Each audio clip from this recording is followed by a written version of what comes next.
Bye.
fata bari wali mama ri wala mure ye wali mama ri wala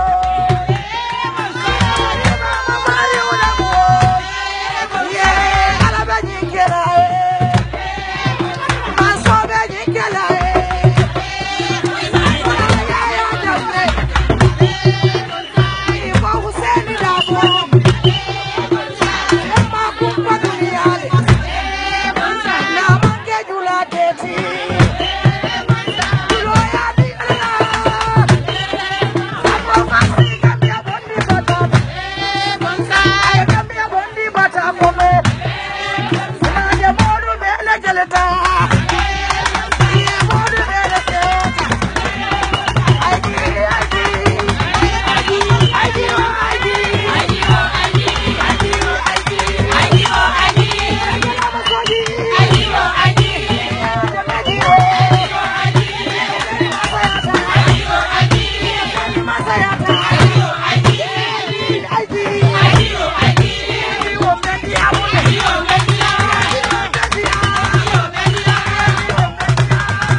وعافهم واعف عنهم وأكرم نزلهم ووسع مدخلهم واغسلهم بالماء والثلج والبرد ونقهم من الذنوب والخطايا كما ينقى الثوب الأبيض من الدنس وجازهم بالحسنات إحسانا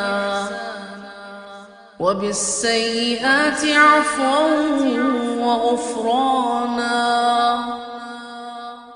حتى يكونوا في بطون الألحاد مطمئنين وعند قيام الأشهاد آمنين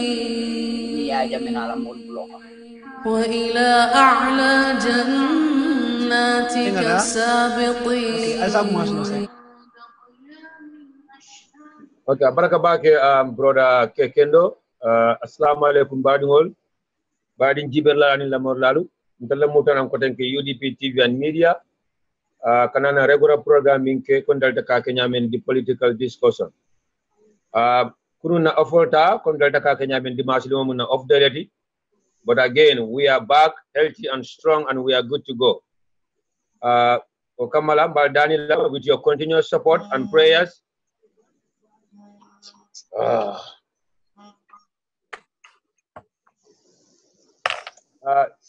Sister Tuku, if you don't mind, we are on the program live and direct right now.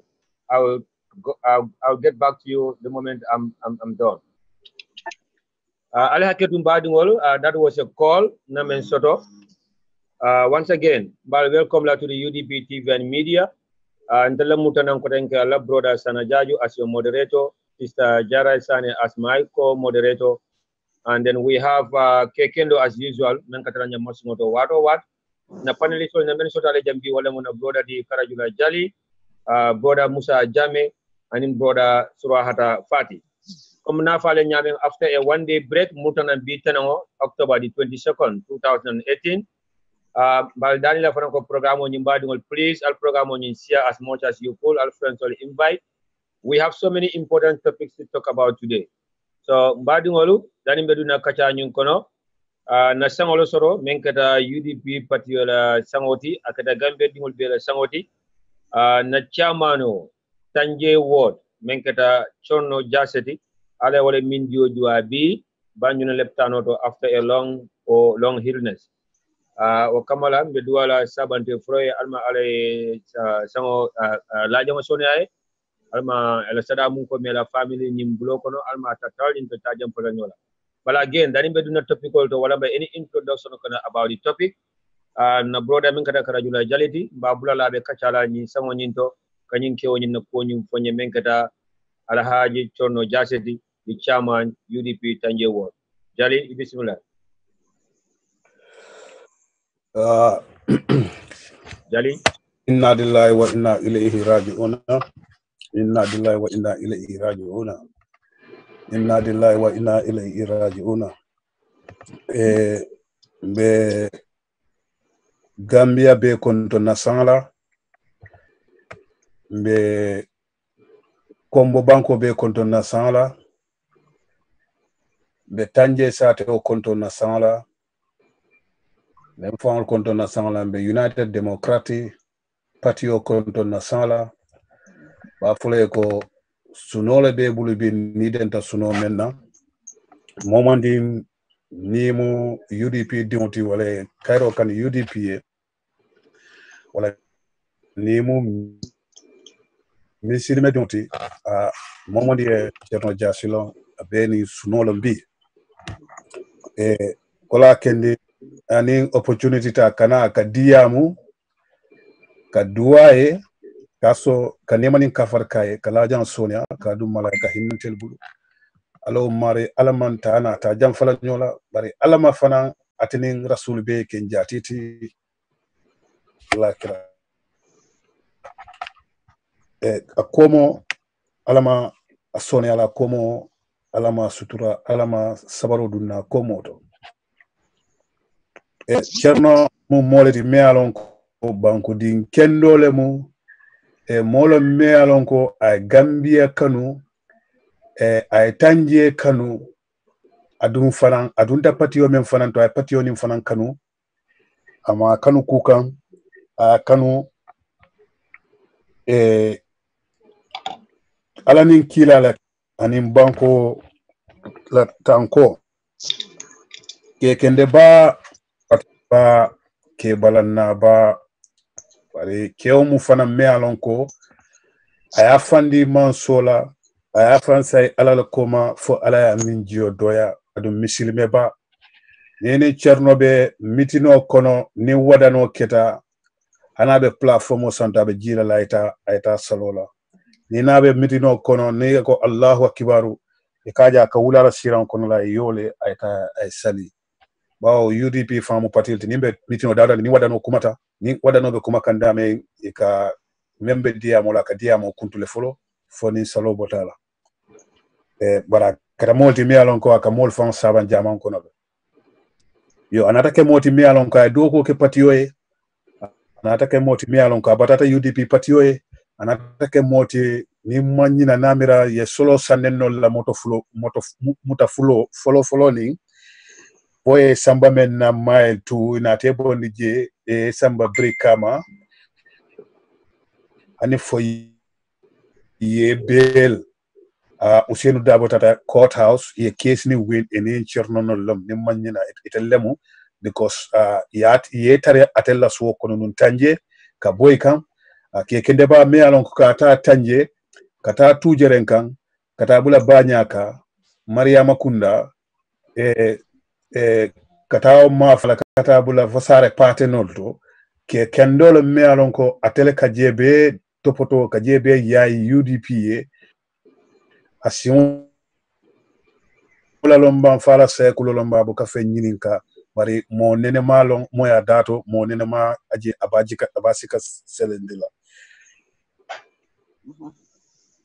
so mo sifa menka wuli suto abe suto tama tilobe kandira abe tilo tama la patiyoe nalon ne ko bi mbetembo mento His Excellency Alhaji Ousseynou Numukunda Dabo anana Vice President Her Excellency Ajaratu Ajiyam Seka anela executive member solu nala na bimbe tembo mento UDP party otwala niyo kuyata bakere yalon ko mole bota party bulu me yalon ko party la bampuram palemu kombo banko kan na kombo banko la wino amanfo Cherno Koma kombo banko la mobilisation amanfo wa sotota na kekende ba do soto nunje menka o ma tama ka fay ko ba jamba bojang bare ala ke birim ba jamba nata boje atinata APRC kenno nata ke moti me alon ko ay kata ko wol tamandi wo ma fan la ka make sure UDP sinwe bambanje ada bambanta ne yaje wotu mo yaaje me kata tanje abe kuma kalanta fula mol ma tanje because alon ne ko niaja tata basa to sate to abe kuma kalanta fula be kay lon ne ko opila kekende bale bije me alon ko ay do ko kendo ke UDP because ndella kekendo me be ka do ko ke alkodo di nambitani ne kala hani nin keba ka wulle ala kodo bondi ala jifo ko aita ay o dum nalo ne ko sama kono baja kanol to katabula Mariama Kunda nol to katabula sare patenol to kadum wolto katabula fo wulin kamala ha o ma fan la de sama kono kamane bare hani suto du talalo mu Cerno Sitaje abita do ko kala UDP party yoy oto mole kanata UDP ma bi mafo anyonte se alalo mansoti asido tebulu aina do di la mevizara otombe manso danila ka alabata men bankoe ka tumomondi batata UDP United Democratic Party ibatata Gambia bankole bawo UDP na alfalu na kebalu na nyatonkolo ikamunefo iko imalafi banko ketala banko meyalonko abekela fureole fata mo jamale fata je e malafi banko keta la banko me alon ka be tumbundi e lafta banko le keta la banko me alon ko mo man fa la patriotola mo man fa banko di banko man halaki patriotola wala kende na nyaton ko ala balafa anala banko kanona ala funding serea watu nalota dawdan akaina fo mole ko alin nam fansay luwa koma be koku kela alisani luwa samba mka sakata kana luwa tiya nimma luwa tiya yaya jamena la mole la luwal men landi mbe kululo luwalla mbe bondilo luwalla mbe sitlo luwalla bo jamano le kono bi ala en futan dolema aketa fela aketa multi million ko sanji mo andi fula di batata patiyo e afelenti say alhamdulillah mo safono alhamdulillah ya abutan kundu tumo menna wo dol felenti ya min jiodoata kat ye motar sira la korra kono ye nyapa kan e ko because mitino e be bitino la keka wala suwo kono ke muta kata samba police kon mu kuleti me o mo sifa bota patio kono nde man kuma soto no fokana doron ka duwaye ani momondi pati duo pati di ni benen la moy kan nimmen wulit nimmen mina jannibe lala be sinin keno le na arkan fula sali ka diala anin ka kulhu ala karan ka sinyata nin kilin ka diala fidayodi anin sawante furewol be wato wati nimbe duala na alfa le na sawante furewol la anin na banko la din kendol mel banta bankola tungola sikari afana mbula dual kono katu mba mel tata ka foko jatolle moyti kaf men ko hero la moyti afana mbo hero la kono bare mome yalon ko kidi me silandi mome yalon ko soron me silandi ye muta ye soron ibota e man sila ha lumena nilibota tata solo bondi courthouse usiene ketwin ni leketa modi men wulit men fundita ka usiene bulo muta ka sika santo ka fo itandi banko molla ko ni samoye bampu isimu buka banko ma oto be duwala ka nemanin ka farka ka sonia ka dum malaika hinnantel bulu UDP kolu alin ka karinan na jatolla UDP kolu alin sin hakkilo na molto na kebal wol ya katabakele nyaton kolu ya katabakele eneni molu fenketa ni ya jibe nalo ne ko be tembo men to sainte na alfalu ibeta rajele adi beni fen futata jele o ton tel tindul fanan ni wati bota na natulori politique diamo la jang ali fana le kari fendol jibe melal ko si kafun no nyoma sa kino ni mosi falla dimbali ala baraka wassalam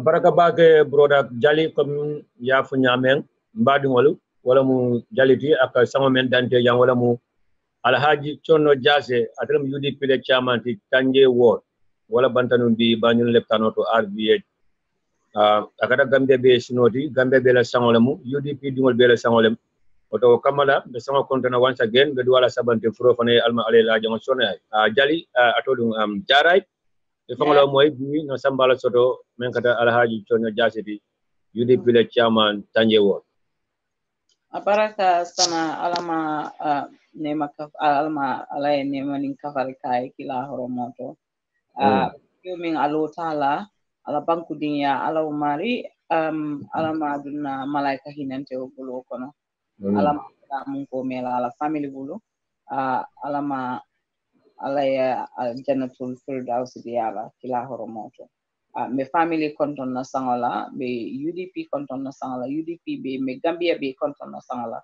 be Tanjeng Kol be konton na sangola ba fole ko alama la jang sona ila horom sana para abaraka bake sister jaray ke kendo ngamare fana ya moyle na sangolo soto bi men kada UDP ni ngande be la sangol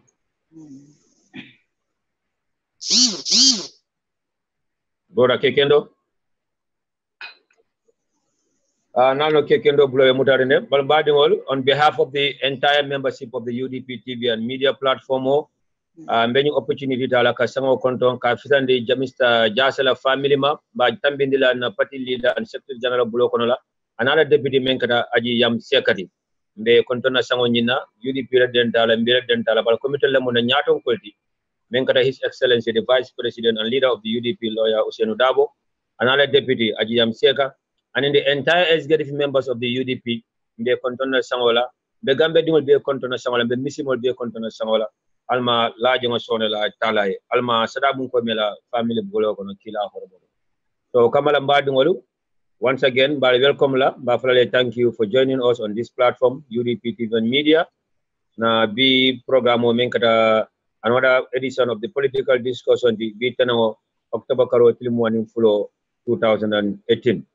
atel me yalon ko atel be join kan saying wala be fenyum platform auto men kata brother Nuha Fofanati, sister Jenaba Mas all the way from New York, inila sister Salimas balkontona bafale, thank you for your time.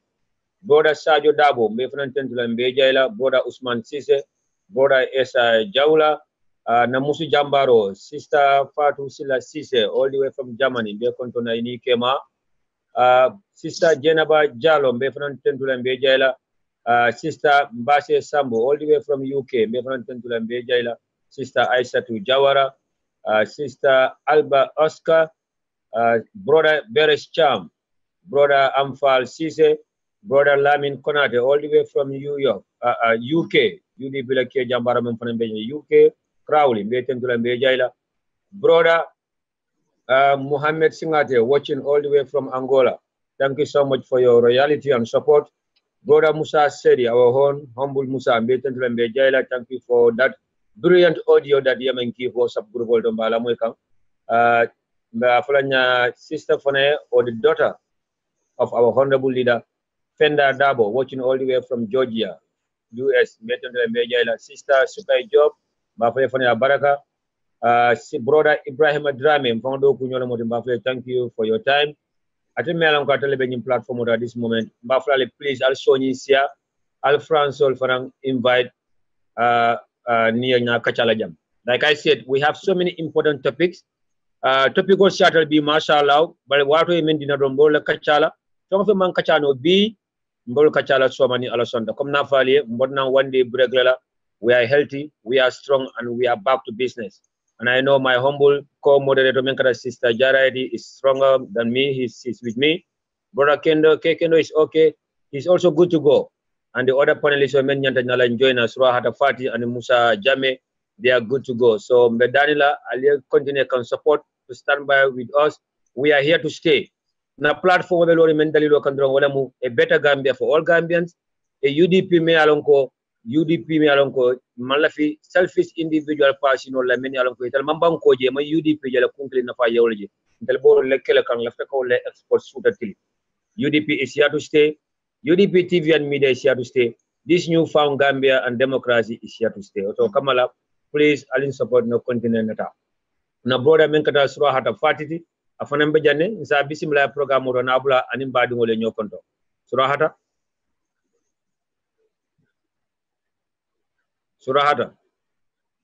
Atakatra Domorola draw. Well, Badi, that is Surata Ben Sotola, the first topic on a Mensota Lembadu Olamu. From a reliable sources coming from Banjul, the Baro Youth Movement had been suspended. Baro Youth Movement has been suspended, but according to some news, especially from their president Menkata Ansu Singatati, Atiak Monimbaile. But Atakata Multimalum Katata Diamala remember when he confirmed that Baro Youth Movement on Korosoto, Yamaka Shanda Kane. So obviously at Abadi Nalale. But again, Baro Youth Movement is suspended. What we are going to talk about today, it's not only Baro Youth Movement have to be suspended. The suspension, is it by mouth or is it going to be by words or actions? Until Manla Kafodonga suspender, by make sure that they monitor 24 hours because it's a formula suspended, but Duma Ibela Baro continue. Fulanjamo, it's not only Baro Youth Movement have to be suspended. Baro Youth Movement have to be banned. It have to be eradicated. The First Ladies Foundation have to be banned. It have to be eradicated. President Barrow Movement for Economic Development have to be banned. We believe that these are replica of Barrow Yajame style. These are 419 scams. Banko lakodo ebola takam. Banko dingo lakodo ebola takam. Ikolteka patra patri Gambia sadokono. So this is why we are calling for the eradication of Barrow Youth Movement, First Ladies Foundation, and President Barrow's Foundation. Again, Baro Youth Movement, Najoko, the members of Dolibeje, they are acting like the July 22nd Youth Movement. Yakumandro ko, Yakobanko President, Adam Baro Yanta Kumasla Shaya Kandi, and the Kalamoti Mealon Quab, Actional Tala, and the Kalamoti Melon, and Kumasla Shaya Kamul arrest. For Baro Youth Movement, Kilum Najoko Sai, a platform also, they have a platform of Bitilo. In Injumalbe do Kuala, Yankuba Damfa, Yamalam Yankuma Damfadi, Wala Max Johnston.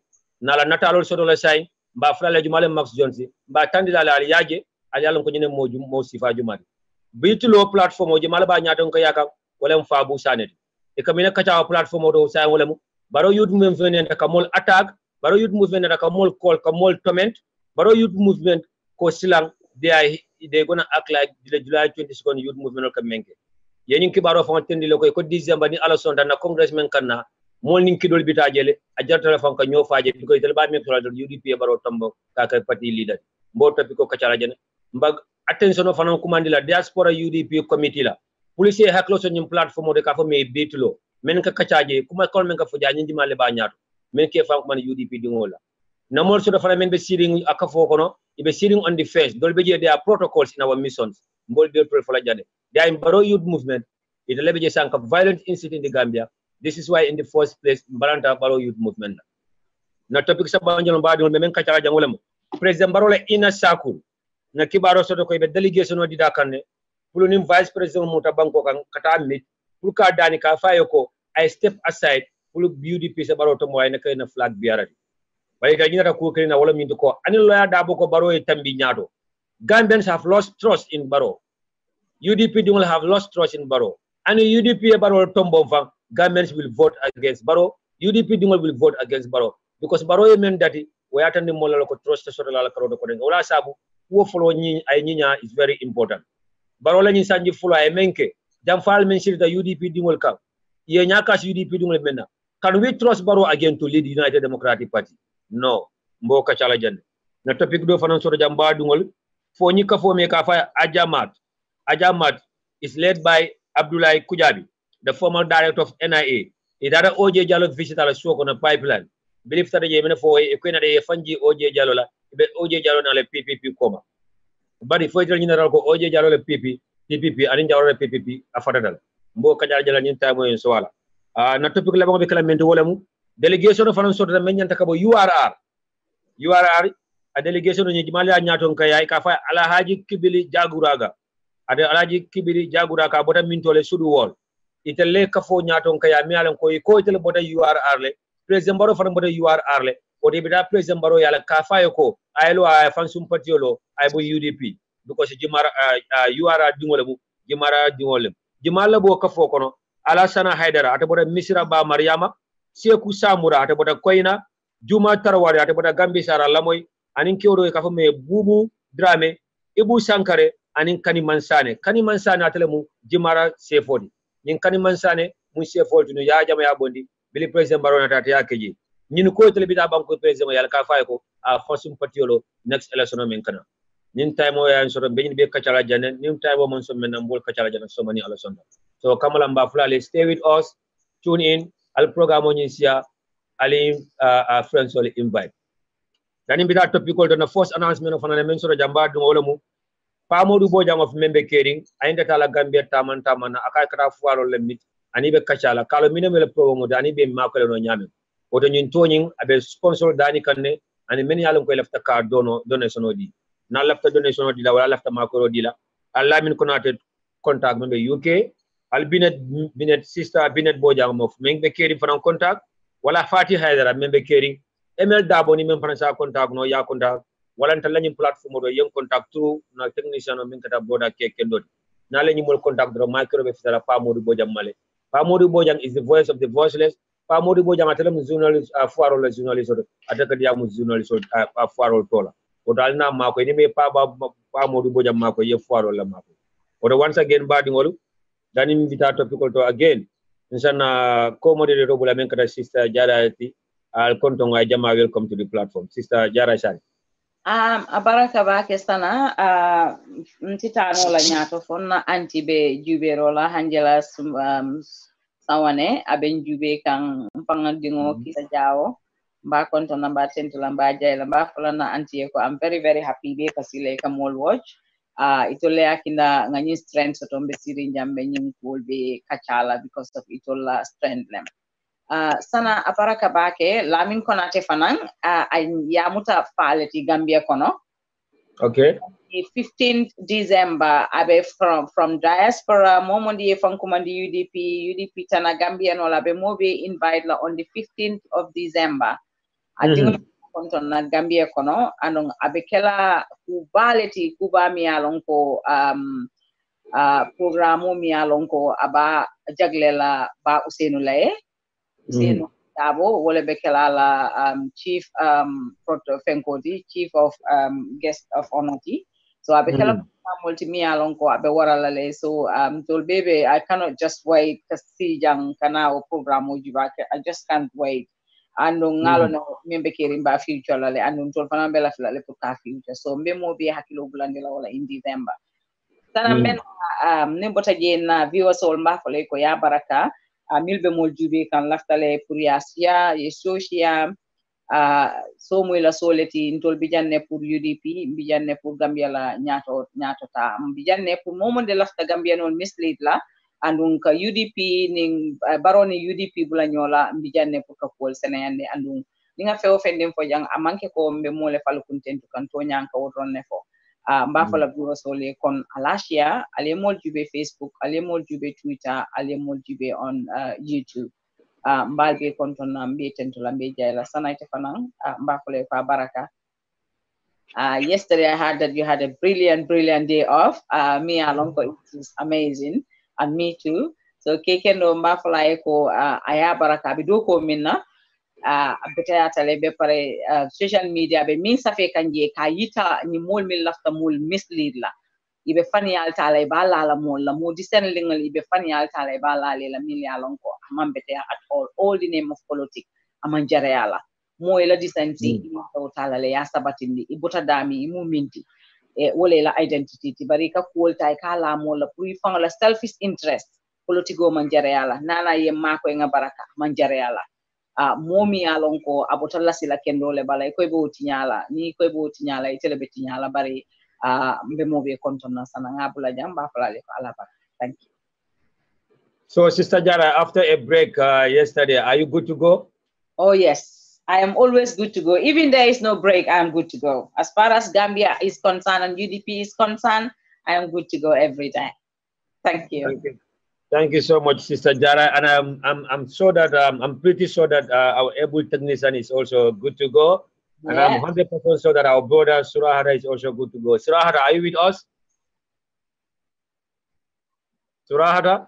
Yeah, Madam Domoro. I think Surah is sleeping. I was seeing all of it tomorrow. I take it to all of it.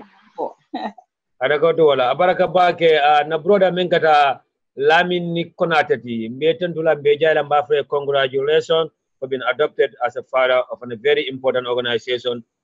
You deserve it, Lamin Konate. Nimun kule de me alonko momo yelong ila doko Gambia yani UDP ani baki kam fore yakono nim place you will be the first person in Banjul. Ninna flolem you will be the first person in Banjul. But mbeten tula mbejala, may God continue to guide you through. Nabora Lamin Konate Kilingoko, we seemingly have not learned anything from the blunders of our recent past that brought one of the worst brutal regimes ever known in the history of the Gambia. Absolutely, Mr. Konate. Why Gambians don't want to learn? Why we don't want to learn from the past? But in Moedwa Foroyala drum, Moedwa Foroyala, Nibe Mobe Menkela, Yesom Foroya Nina Yakanta, Yesoma Kanta, Yela Rakira Kanta. Wala Sabuni Alasonta. The member Tonya can be Tonya Fasakam, Nta Malula. Many Benum feeling full of cake, Nkajila Suta Tribe Malukam, Alabe Wanyarka. Na brother Beris Cham Kosana, Max Jones, what is his name? You mean what Damfa? Beris Cham, for your information, Max Jones is Yankuba Damfa. We will expose this man to the max. We have his picture now. We have all his phone numbers. One is a Madagascar number, one is a Mozambique number. He have a UK number. A phone number Bebe Bondilale, Max Jones. Because mo kurungo leba koma many along could be wala malafi UDP la nyato tala e malafi Gambia la nyato tala ipata ka UDP device, and that's the last thing that we're going to tolerate from anybody. Now this is why we want to come now Kafoko now. It's time to expose these cowards. Many along they are hiding behind fake profile for ka Gambia no tinya alka Facebook name for Angela Kafame Tom Sawyer for is Max Jones. At Max Jones killing Tom Sawyer is using that fake profile. He's using Max Jones. He's using Max Jones Jr. He's using Binta Jamme. Nalo Bejo Drog, as I don't know, is Max Jones. But our real name is Yankuba Damfa. Maranatalo Bondilani Alason Talbajela. Badi will stay with us. Nafale Nyame. Barola Ina Sakulol. iba plan kan ka pulka vice president mit lawyer Dabo pulka fay ko ay yamfa baro ay jump ay step aside pour UDP baro tambindi ay ke UDP la flag bearer mbol ka chala janne the reliable sources only after Molila Baro youth movement has been suspended. Laftan men kachala jang wala mu. Is it suspension by mouth or by actions? Because action speaks louder than words. Nimboda uta fanam platform do be jamialan ko UDP doing sulu saji malka use ka fa platform e bitilo. They are using the July 22nd style. Ilafta Baro e finti sign kamol ka commence kamol arrest Baro lenta kamol dendi because gambe no man hani ya jame menke gambe no la Baro fanenda wala kala. Itele fong lote ko the UDP la Congress men yantakala December abe dulale nimbe ñoo fala je bay ba make sure that UDP la Congress Baro select iko ite dol fanga jarta ni kido bita banjunde that day nimbo dawta fana fo ñi kafo ajamat with the leadership of Abdoulaye Kujabi former NIA director they visited OJ Jallow in his compound to show their solidarity with OJ Jallow la PPP nimbo dawta sara kafo do bala URR mi alon ko jimale a nyaton kaya kani mansane jimara la CFO ani alaji kibiri jagura iko kata banko president mi de pour ka fayo ko anda fansum partiolo ay bo UDP because ada bada jima URR wala atandi ni na ko nyimol nyamnan tara UDP I joined the UDP bili Baro kata president modi e ka famole bada UDP le but they are not real UDP al na try mbadu wal nalo jimalem na real UDP di jimalen genen UDP members de meli anko Gambia kanu at heart e mannaje because of plasol wala sabal nang haklo to mol to men kam to MA Ba we gonna have another Ibu Jallow like MA Ba is welcome that's fine but not in my name but again al nang haklo to mol to so man fanan kanalo jambe nyum fala nyum fali so kamala mbadi ngol aten men enjoying sign sister Aminata Ba our iron lady all the way from Germany thank you for joining sister Ami Fana thank you for joining sister Aissatou Koli mbafule thank you for joining Boda Usman Sise be Baraka Bake, thank you for joining. Najele ko kekendo Aminata Baye message sote jang ako we at gas. Aminata Bako we at gas. We at gas are so proud of Kekendo, Sister Jara, you guys unrest yesterday, but Kekendo had no rest. He was working for gas until very late night yesterday. We can't thank him enough. Absolutely. Thank you, Kekendo, for that wonderful job. Even though the platform was off, but you were not off. Abarakabadi. Mbadi will straight to business. Now, first topical from reliable sources. Baro Youth Movement has been suspended. No Kibaro sort of from Banjul, because Baro Youth Movement has been suspended because President Baro has been pressurized and UDP dole meeting no sort of UDP can make a bole kela na ko UDP dingola madi. He cannot continue to lead or endorse a movement me along kwa UDP undermine kan wala UDP leadership abole undermine kan sutatili. President Baro cannot continue to lead or endorse a movement me along ko if UDP divide kan a movement me along ko is a replica of the July 22nd youth movement. A movement me along ko is a replica of the Green Boys all. A movement me along ko sign July 22nd me menke kan Gambia bole ke kan wala munti kamol attack kamol torment kamol call ke harass. Anybody who talks about Baro Youth Movement, somebody will call you with a block ID, ke attack, ke torment, ka ko Baro Youth Movement is here to stay. Na sources ni men diamuta banjun, akani ansu singate, the president of the Baro Youth Movement diamutale. Bala waya kwenye mbaile. Nkaya ko obviously waba baile, because lunga menga diamuta ako Baro Youth Movement mam phone soto, pulka jamal nimbo hololo, ya atagle. Ya emergency meeting no kumandi banjun, fo lafta ka baya la pulaso fangoto. Obviously, Sam the Baro Youth Movement Ansu Singate will not talk about it, and he will not give chance to journalists to interview him about it. But the sources in Malco Baro Youth Movement had been suspended. Sign the Lepro Baro Youth Movement should not only be suspended, it should be banned totally. It should be eradicated in the Gambia. Malefifan Kakumomoy. Gambia no Malefika Kumomoy. UDP Nkol Malefika Kumomoy. Because Amantra Fakan Kak Banjun, Paka Kurulmente Batinyaka. Banko dingol kodol mi alon ko e banko e kadi banko tolla banko president kodol men kanim banko tolla wala kata Baro Youth Movement anim force the foundation of ibatale ba farla e kanyin $10,000 men di dipito la nyin $5,000 men ba di kan chairman la abe kana banko tolla bari kata true Baro Youth Movement la ibadi kam molla gambe la kodolem gambe dingol la kodomo not for Baro Youth Movement funding ko be Gambia yebam do ko la they all want to go through this 419 scam ko be sot la nyame rebe la posol bandila botol be sot la nyame bo ni mala bro la nyame be bulala musul nyoma nyame e bo dam la banyu wana Barrow youth movement should be banned. It should be eradicated totally from the map of the Gambia. Barrow youth movement has been suspended. No. Katu Isafoko Barrow youth movement has been suspended by a mount, but il Kuria do go ba ke kam banyu sato ko nanin gambe sato ko ba kan suta tri. Ibita kan santo de ko di kam molla. Ka fe ko president Barrow ko teninte baloya da bo balantal.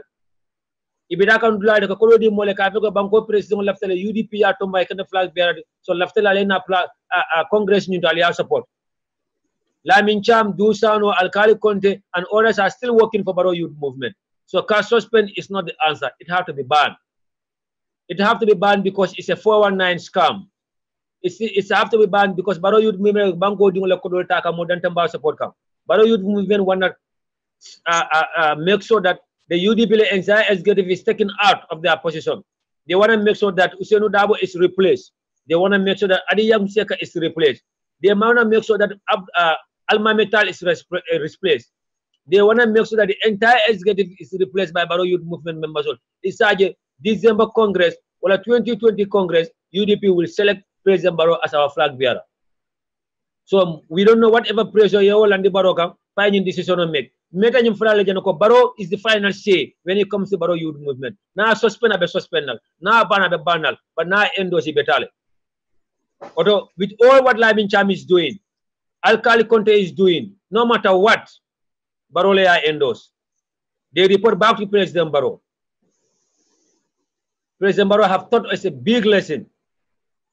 President Barrow have after Yaya Jammeh, President Barrow is the second person if President Barrow of all people, President Barrow of our own, from the United Democratic Party, can go to State House, ala patio abandoned in a daylight. A UDP ko jamfa in a daylight. A nyakas UDP dingol victim wala in a daylight. Ay mol endos many along ko wala mol bute. Ba dingol dunia sa ntebe la no jumala. For President Barrow, why the perpetrators of the Yaya Jammeh's crime are still serving his government. Not only serving his government, but President Barrow is appointing them every day. Why did President Barrow appoint Maburu Njai to be a Minister of Finance in the first place? Why President Barrow have to appoint Mamadou Tangara to be a Minister of Foreign Affairs in the first place? And why President Barrow have to leave Usman Sow as our Director of NIA or SIS? Why President Barrow have to allow Sidinjai to be going in and out of State House? Why President Barrow have to allow the likes of Sehum Barrow, Paseku Kujabi, Falai Balde to join Barrow youth movement when you talk UDP dungo lebeje, wala UDP dungo le nada yemuta fat. Wala sabungo UDP dungo member Barrow like youth movement, they are not real UDP. Junior Plazo, wale CJ. Minaja ne katol fale many along ko beje many along ko they are very prominent members of the United Democratic Party. Some of them are protocol officers in our missions. Now we have gathered a sufficient information. Me atandi moloko these people are part of Barrow youth movement. And with the lebe duma ka Barrow youth movement ka Maxem Bentia. Mbadu ngate topic kilo kono ya platform so ka fami ko bitilo o platform jumale nyaton ko ya fa busane. They are working hand in hand with Max Jones. Max Jones wala mu Yankuba Dam Fati sai. Ikamol job puleta our platform to sign pulia mol neng. Na so si sol yatandi moloko yamol job ko dola pulikata si o platform de ka fami bitilo ikamol neng ikamol tumal ikakawla mol kam. Ni wado ko yamo jo mi alon ka diamu pulika jumala tumal wala Fode Jawara na bonyol. They think that will make Fode Jawara to move or to step aside. Imalon ko Fode Jawara bambante telti Fode Jawara kungo jate telti Fode Jawara is here to stay. Time Barrow youth movement is going that far. Kamol Jo, Pulikamol Totinya. I might be their next target. Kekendo may be their next target. Jarai might be their next target. Anybody could be their next target. As long as you are not promoting Barrow's agenda, Walemantra Barrow youth movement joka agenda supportka, Ikamol Jo Sam Puleta Mol attack. Hello platform auto Iko. President Barrow should start now acting like Yaya Jammeh. President Barrow should be more arrogant.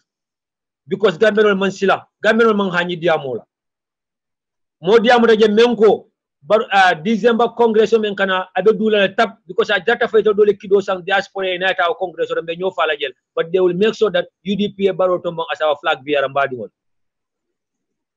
ate ñin topic kilngo kono o platform o bitulo inin platform ñi malbe do kola generation talk show ay UDP to ko yele pour que UDP ko kamasa but it's generation talk show di malbe generation talk show koma wala Max Jones di malbe Max Jones wala Yankuba Dafat atoto nyama Yankuba Dafaleti ala fun number be mbulu jane whoever is interested to call Max Jones and talk to him and tell him the truth, we will share that numbers with you.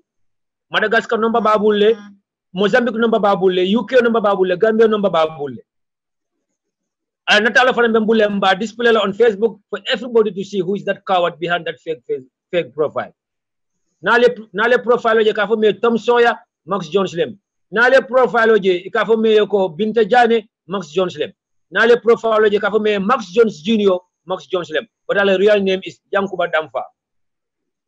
UDP TV and media, we are ready now to expose all the cowards, all the solution Jimal. Many alonko they are within UDP because of the poso yoda marriage. Many alonko be UDP do not enough loda marriage. Many alonko kafamole UDP do mulemidi, but they don't have Gambia at heart and they don't have UDP at heart. All they do is Dunia Plazo and Dunia Naflo. So you topic full me alonko no like kilimo de jambi. Mina ba kachala jam. Made UDP like diaspora chairman and UDP like diaspora committee bala attention no commandela nyinto ali yalon ko nyim platform bitilo a findi dala say ka diamu banko president tola ka banko president tola agendal promote bala alta platform nyinta ali yalla muy kamen kataje mbadi ngol ndakar lala moka ndakuma fula men soto, but we want you to be your own witness. Go to that platform bitilo, follow that platform bitilo fa abu sanila nyatun ko ya akajimale invite je UDP abaro youth movement dungol pule naje kamol comment e kamol jokko la men yalon koy kane ka fake profile use and fake name e kamol tol kuya mala fal ya foko sanal ko ten UDP TV and media ko ten lafta leta jal ya witness al fong la badingol follow that platform biti lola wala alta generation talk total ya follow e ka video men sia wala men yalon koy finita UDP dingol nen men finita UDP dingol attack e ko la video te ka load e ka share. I remember the last time Muslim Findita New York, Menkata Maimuna Sise Dabo, the Kamol Neng, Kamol family attack, a personal attack against people. A video has been shared by Generation Toxo and BT Lola. It's a quite a UDP in Kendall. Manna Jankamo attack personally, Manna Jankamo Tofo. But when we get to the point of naming, calling names, we will call our names. Maimuna Sise Dabo Bila video die for the Ninja Ninte. She went to an extent that even going after my wife, Melanco, she has nothing to do with politics. Well, I have a business Muslim in New York. Many Cassandro ke Maimuna she said Dawama, Alala Haklodu. Because Mole Melanco near don't know what I Sandro Kebulo, Akatala Kafo. So a platform over most if I promote can say, fully a function if UDP multi-year attack.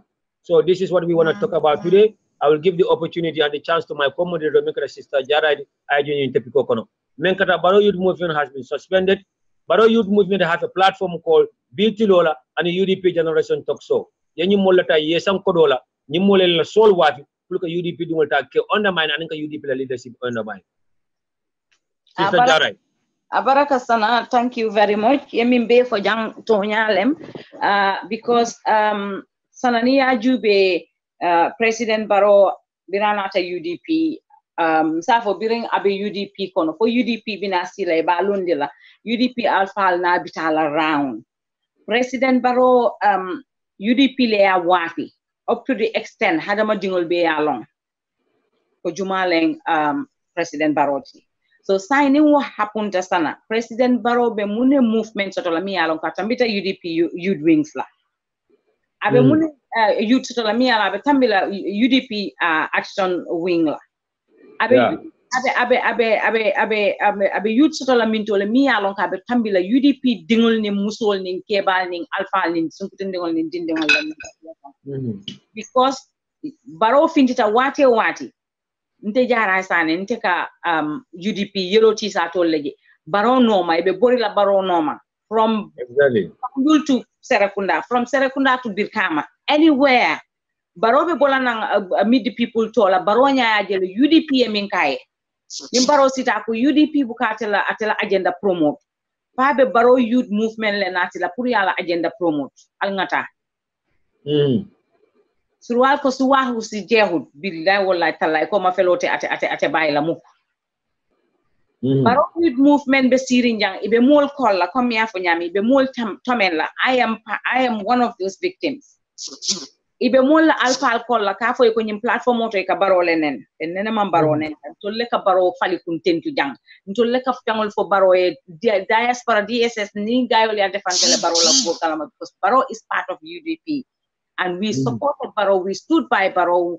We even have mol bigele ka mol neni be mol hasla be kumol be fala hal tol mo presingal ta tol mo nyenet anytime any day mole baro support baro kana kulle ke millialon ko ka banko fara mole dunje wala ka fisiati di pinko le baro kanu le nyim baro movement wal millialon ko ibe stiri nje mantara fenna fang ila own interest ibe wole noma mole aji jane mo be tita jane tata gambie max jones tata sadada no la alkal konte mo be nyaaya jele ye mindi ala jate yalo nana ta jay UDP bonda ala platform o kunto man nit man tara personal attack la jande min happen tanka wole fo because tonya wole be labanna we've been through a lot with these people baro youth movement we are a part of ndeja messina jang I testify ni me paniale fo kan because ngana si platform o tay tonya ta yafo it told they got up with good intention yela baro yela movement ota ya hijack ibulo kono du sano and the like alkali continual fati senyol Max Jones nyol ani nyum moko tengal wolle nata Max sita nyim platform oto Facebook o kono janne ay baro movement against enen from top to bottom ka baro fangonen from top to bottom mo nyaaji janne momo ni mu UDP alfati Max Jones yenen nying Facebook ko kono jane mo be nyaaje wena si bi akaka barole falu kuntento akaka lo barole movement wala kasika kuolke hey baro movement nim baro hani baro movement ban is not good enough for UDP people hanai baro youth movement or ban is not good for UDP people because UDP yangani yoleta ya yele baro la family ka baro nata be siro dula minta ka fo mi na line cross UDP ko la na baro be sila bi fa ba fala Gambia bi ko na line cross baro bota dami nama muru UDP abenu nyami abota UDP kono biri UDP alonda descending on nata nyi molta lazy people olta nyi APRC lazy people olta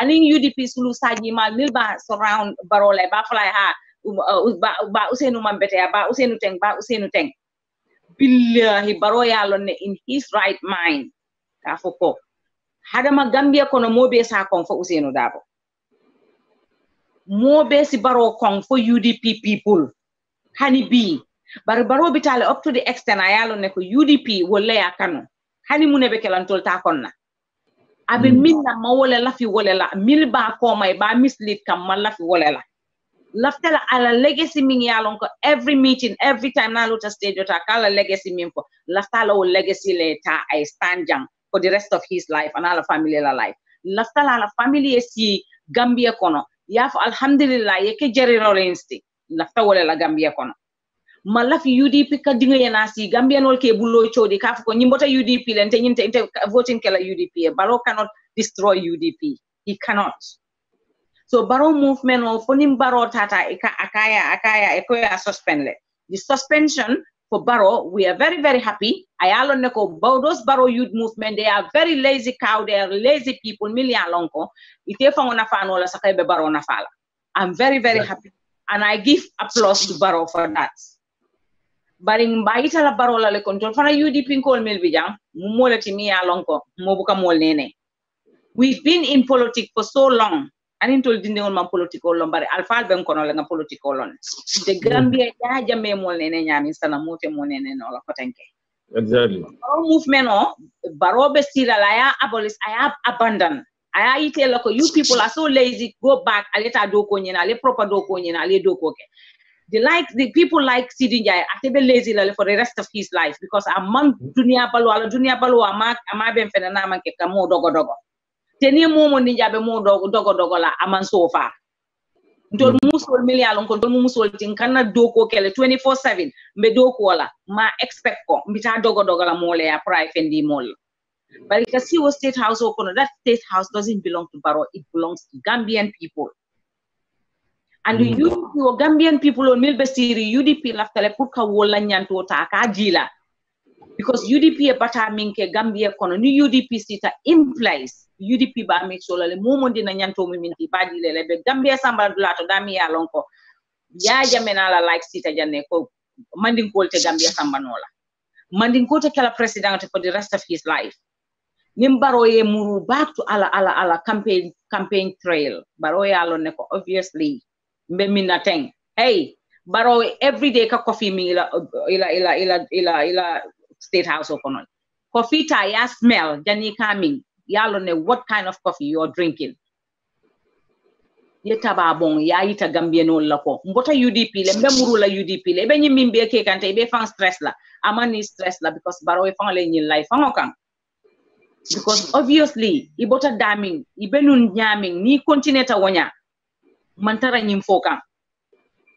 Bari koy bota dami nata si dunia be nyala site koy be Gambian ko le felenta le entele tombono ngamimbe fo make ngamimbe fale na campaign trail kono make nata felenti mbota mim fangal kono nkombe woltala le nge betray le malla fi la ko tenke so mia lon ko is a betrayal jumale be la banko di la wala hani position on te momin ka mo betray ente position o di le la takambe na place um fangata ala mbadi le because mil be jara ni même fon kaccata banyuni bi akonyelo ko même fon ya de jakal be do ko wala banyuni je akonye même fon ya de jakal wala ako baro ni baro mi alon ko anin dabo e time spent together for years ani ajem sekanyol be nyobulu akonye momam baro long momani long katambi baro la why baro allow himself to be misled by disgruntled people selfish individual life I put your jamfa elo dabo jamfa ajem seka jamfa jara. Thank you. So wale ba itala baro la ko nim baro sita muruta da abedami amuruta ge baro nyongol be sila baro dronte de but UDP can build a legacy up to 30 good years nindo bote je doyena nga banko ta nga samba nin tonya kan nga deliver banko ye nga hita banko la ko ale mol sini nyin dalilo min kama ngaw dalilo le ta nga doko baro is not sitting should not be sitting here ke mira for another 10 years la baro is a transitional president. Baro sitala idoko ke after 2 years ala 2 years o min tutaja ay aji baba kala nyama ay muru back to UDP but I think it's getting a little bit too late ntela miro kama so baron besila nanne one day abafa nyim platform o nyille laftantela na sita lungu anala kularanga e kacha abafa nyille laftantela baro la legacy laftala ay today fatu ba baro yalo neko abenun dami before president life before presidency aye mira la anin baro fangana la family be ye mira life before presidency ibenu nyaming anin now ibe nyaming sama fana nyanta tar la jele nyante mira la wala very well so nimmi lata wonya Gambian wol tay mota ite mobe happy no la bari nyanta minkela wota yake ni yake ibe bola jele dole fana binala adiata ye akuyata ye dole fana binala because atayala whole period jele problem o me happen tanu jang between ani Yaya Jammeh. So naka be wonati that fanambe was the same thing le emulate la ya Jammeh ka mol faale mol silatanya ate buka mo fa te mo fa mota ke la ko tenke Gambia kono milbe siri la platform to ka fa ko hambe kidol le sanna be nyine kala mbita nyo faala ni mam baro londi be nyo faala le Ousainou Darboe lola jang an wo mo kilin le ke fangol kumandi ko ton UDP let sana bala fa warata le de wallahi sana mune ada madingo te kala foroti ni be kala foroti yake foroti ni te kala jongoti ye foro ya bondi fango kan ya ke jongoti kilinke for the rest of your life dunia place UDP le be sirim fenso kan ajibe ni barota ni barola kool benta nga ko be barole ni barola kool mambe momo de nata simbe jele to hay wo manke forodaji kati ni be kala foroti ke foroti fo e fa bari sulu sajiya al nga wole bula ngasi nga doko ke nga Gambia doko mo la selfish interest nga bula mo leta doko le be min soto wole har yoti ma min soto ate ken wole har yoti barobe siri nyin dula minto ala ya safele mimbe sila je next day fo samale fo sinindin ko le mo malon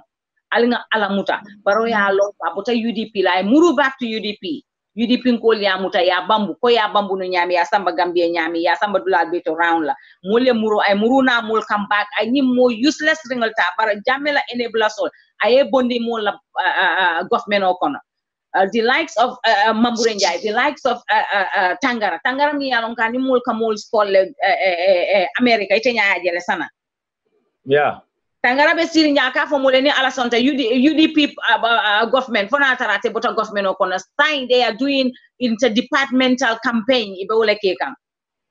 Just what about our deputy ambassador in either Dubai or Saudi Arabia, say Omar Faye, Omen Lota? Ako UDP will never rule the Gambia. Now it's a deputy ambassador in our government. Thank you very much. So sign Baji Ajube can Emilia Lonko they Bausenula time in foreign department. I Mil Samba as a foreign mission. Now he is trying to see Abi Milekela Wulla with the help of Batambidu. Hey, Mollab State Household Konate Banjul nice la jang. Alta fola ko boy mbenyene kala hey mulbe nata Banjul len kombo len podor len tulbe nata le puta Gambia doku kasi ka doku ke amanke ko nyine bota santoto amanke ko nyine bota city to nyine bota wherever ntulbe mu kilingolati ntulbe mu Gambia mo mondi ma yelo ma ibe dole yelo mala because ntulbe we are intermarried, we are family. Gambia mu family te wala kina hani Gambia ko nana ta doy ka mol jen ka kamfa just because mol we are interrelated. Yeah, understand. Baro mil binale ba fal kunte dulam ba fal mbelo la jam president. Baro ni lota jam presidency ibe still be there for the rest of your life. You regret this. Mote vote le ba fal mil fangal ba ibula la puri yelo yeminke ya jamela mol killing le binasila they will not even vote for you. So UDP le kanu UDP le along ko mimu ilafta mine lasta masine UDP le besila ibelo le kon te ni UDP ko le ming encounter for 22 good years in other state house to within 1 year yewo ta yo fay kana si ka foko mimbe tala para momondi yela para nim modo e presidency ni na te dimina bar UDP mi ya nyine wobe akamunta wobe te kudeta ita military sirinje dum president Barrow. Jara wala sabu lafte nyin kala maybe you can help us. Minebe na African state household because just recently we have seen in Cameroon a president who have ruled our country for 35 good years. Aboita election of Fangotole. Opposition la win, but yes, you will Canada. He still wanna go for more. Minebe na African state household kono. Because African presidents they wanna step down. Sana bitu ngamera dula dialende mi yaya jamme balitala fo ya ta ya amalu ringo dundi pleno kona be akalo ka kumbo ka Gambian old wave and ite man fenne ke Gambia kono mi ya lon ko fam it's a one good thing katun ye one good thing mi fam okay I la bad thing so you be undermine le yeah understand le so President Barrow abota daming aya lon ko Gambia muso le repta Gambia muso le buteta Gambia keol le pata mo le spote la love one sola dindingo dol bije fo bi me nyalo la parents ol kam dol fanya for the rest of their life hani jawol fanga ima ene fang pour fa wonya yena si yewol be bula APRC kol be manipulate la man fenke la dunia bal wo kono na manke manipulation o te haram domo te Gambia non la nyanto ta kan nakari bulo kono ite yena si fang to associate yourself with those people is an insult to all Gambians. President Barrow. President Barrow, we love you to bits. Bari bita kanyami tarambulo ni ma faling. Mbala fati yede. Okay, but Jara, what about Idebelala Nyinale? Because I've seen it on the platform. Some people are still not convinced. Barrow movement has been suspended. Idebelala wala dong Barrow movement has suspended. It's true, Sana, because at the end of the day, Barrow, how many things they deny jang? Wala people are not convinced. And I don't blame them. Ninting sol hapunta. I mean, Bojang is listening to me right now. So, musole muiti dingole bebulu, family le bebulu, anu more relatale ni la family. More relatale, we are friends with your family friends. I understand. Atarata lunjane ani Aisa Tuture. They don't even will not even call that a party. Niaje bi al tol besila jam pal besila al bekela ebe palasol dilal ala ni UDP. Wallahi. Yeah, understand. So be bold enough yena si ya President Barrow, to be honest nga alhurano leta nga na palaso nga nkali so mimbe hapun kang al nga either have to make a stop to it o nga nalo nyine hapunta but I'm sorry Gambian all al mol hak nga mol hako dani nying is just a mistake at hapun la koteng ite fangale site ko journalist all ilafta mim for the door is open anytime. Sai mil hapunta di meeting sol mil hapunta mo be yalo ne ko tonya la nyine hapunta faraba incident hapunia ibe motala ya employee ya bonda la doko to ya national to social security tonya be fenering amansona imansona mola tonya di lala. That is not okay. Yeah. Sita jane be Saudi be mintole ko baro movement e bagasol men samba office ko na mamba kalama. Ila muso e ma ko man tanyi nenka. Ika ko do min di sidi nyaay nyol le bita mol tale be mol undermine la. Ika ta mu ne nyini foñi. Ni foñi ko lafta wala yena mol la pati kono be ngambulo la nyoka nga Gambia doko. Ibe tambila foñi ko la ya jamela victimol. Ya jamela victimol be siri tambita wala le afat babaro ne tata wol kontone. No. Pat babaro muka mistake fam fonga UDP moya te niaje kewni adama dingol be Gambia mol kumbota Zainab Jammeh manke Gambia not bari Fatou Babaro ite mo Gambia not before ila presidency ite yaje bata minke Gambia kono tol be sitale nyaaje ya understand ni te nyanta kala molti mi ala nyanta musol sembentu yala le this Fatou Ba foundation ta ya fay jana mol ma nit you lafta mol ma ko la mina mol ta ya ma koy ya understand le mul sol ta ye ma ko ye musol sembentu ya musol ye na ye baro bota dami na muruta je mol ye nan tol UDP musol to yin be des ntol UDP musol regletale ntol UDP kewol mimbe mbulu regletale kumul fatale yalon ne ko lafta minna they are very very focused so obviously jani kata mota bantoto UDP ko be faali jane tep isitanole Gambia modol bi jele isitanole hani me manke UDP ti bari kay epia sinkolta million ko jawara la time ya subuna tulu jamela time ya baro fana time ko ba kori kayra mo ko sana exactly baro movement aya stop aye beta aye baya ya fo alta do ko nyini you people are very very useless people aleta ale do ko nyini aleta albamal na alfamal nafa baral be siri nya ko baro be gamol la taxpayers la ko do albe wala tala alba patasel alba fayala at happen la baro si at least I want bold decision ta I have mole ko nyin decision o ngani nata and you have to stick to that decision but bi ni ko janko ngani ne ke samaita we don't know where we are exactly so after baro ma ko la binta ma ko inola exactly times mama ko la nyim platform auto hey baro yalo ne ko nyim platform wala yakanu this platform is for UDP the momonding is behind Ba Ousainou will never hate baro because atele lota nyako Ba Ousainou ma faleti so Ba Ousainou la fire wo man fa follow ite ko be wala korda janjana pour mun dalila kama I'm not blaming anybody sa fa buka fo Ba Ousainou ma fa daga fo na ke balem ba bondu ka kono demoni Moma bondi akono adiata baro fangale. I'm not blaming anybody. Because the first day you don't want Baro to be saying Ousainou Mumfaled. Andung Anyinaloko. Baro make a campaign in the name of Ousainou. Throughout the whole campaign, Baro was saying Ousainou is my political father. Ousainou Teng.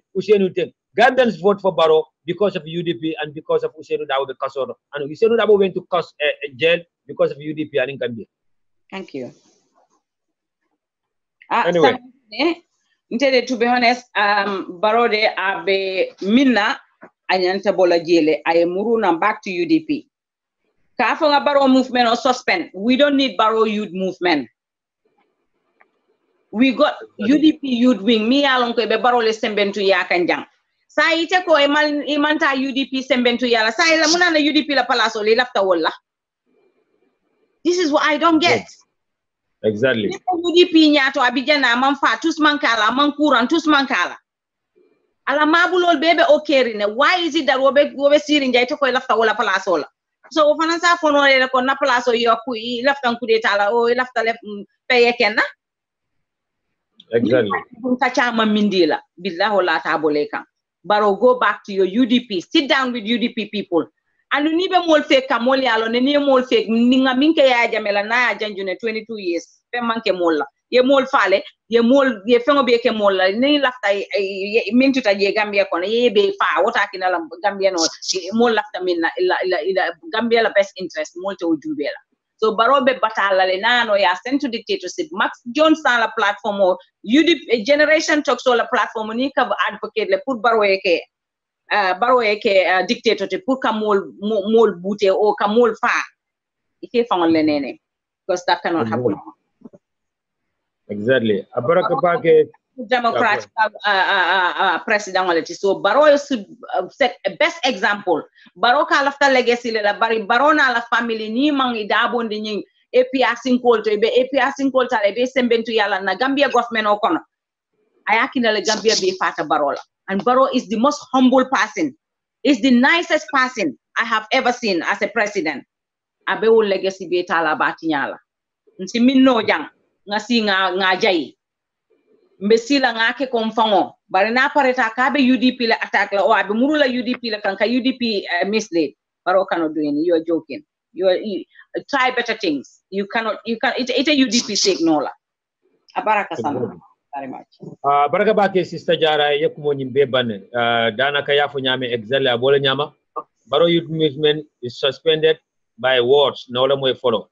We're looking at their actions because the funny thing is that more than the state house what does Barrow youth movement here ban what la fly suspend wala balol beje the likes of Alkali Conte Dusano Lamin Cham Yusufa Cham wala balol Barrow youth movement kodo ko sodo nyo nyame ka be sodo turu Barrow youth movement la with the help of the first lady Fatoumata Barrow.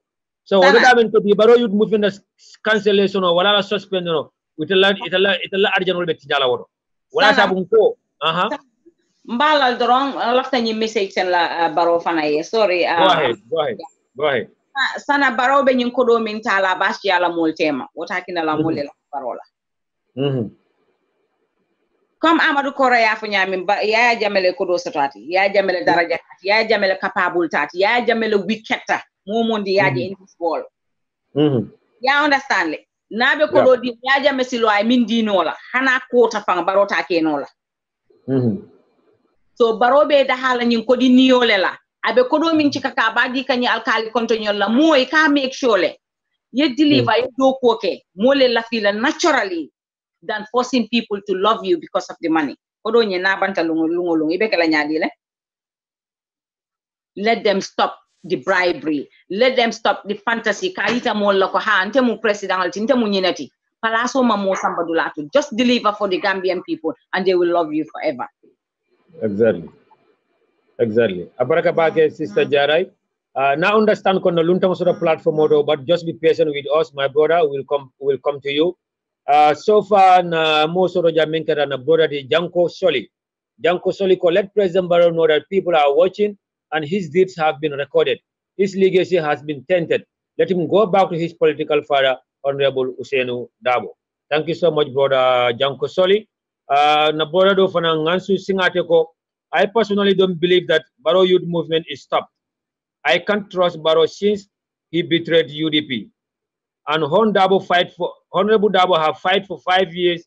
He couldn't accept that he still wants to have another 5 years. Baraka bage ngansu singate ajakalo wala bage. Na brother Esa Jawla ko I think if Barrow stand as UDP candidate in next election, that can drive supporters from UDP. Exactly.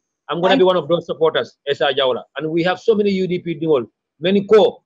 Barrow ya dati nyamen, wala sa Barrow cannot be trusted again. And UDP Barrow tambindi, UDP will lose that election because of Barrow. Because Gambians have been betrayed, UDP have been betrayed in general by President Barrow and his inner circle. Alhaji Ibrahima Kanyi Ako, I do not trust the suspension of Barrow youth movement. It is a ploy. Barrow is a betrayer and wants to lead by all means after his 5 years signature.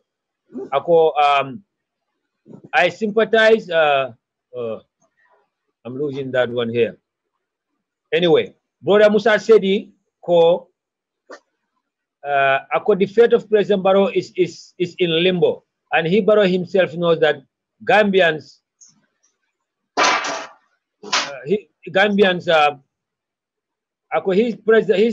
President Barrow himself knows that. I don't know why this keeps on coming on and off. Anyway, now Luntang Soto Jane Badingolo, I will give the opportunity to that man. I don't know who is it. Welcome and thank you for joining us. Nimboda understand brother ya menkeda kekendo fanandi. Badi njumala mu ishe to fanyo mole inil mole nyokoto. Sana ndelamba. Ha, jumala mu. Ndelamba Ibrahima Mane. Ibrahima Mane. Thank you, brother Ibrahima. Thank you for joining and welcome to the platform. Yo, okay, metal follow lale. Andin ka other outlets of Nigeria. Ka diamo follow back in Tolman ke mo finkremoti UDP platform auto. Rinka diamo milla moy jang me jaray la diam do sembetiyen la katandi ko baro manjara yamar lala. Baro anything happened in the last 10 years I bake the baro nyala hanata nene tamata, but for the past 10 years I believe as a Gambian at that time. Okay, ning mimbe keta nyala a London kola ning anata ke Kenya do nyama molka ko molla do nyinto ndaman sonjela. Exactly. Yes. Baro ayalone in the first place ko UDP wole Atrasa wole kono wole select wole empower all through his ala campaign kono for B. Woto ni atra barobe abe kela frofla dingoti aba kan kantala.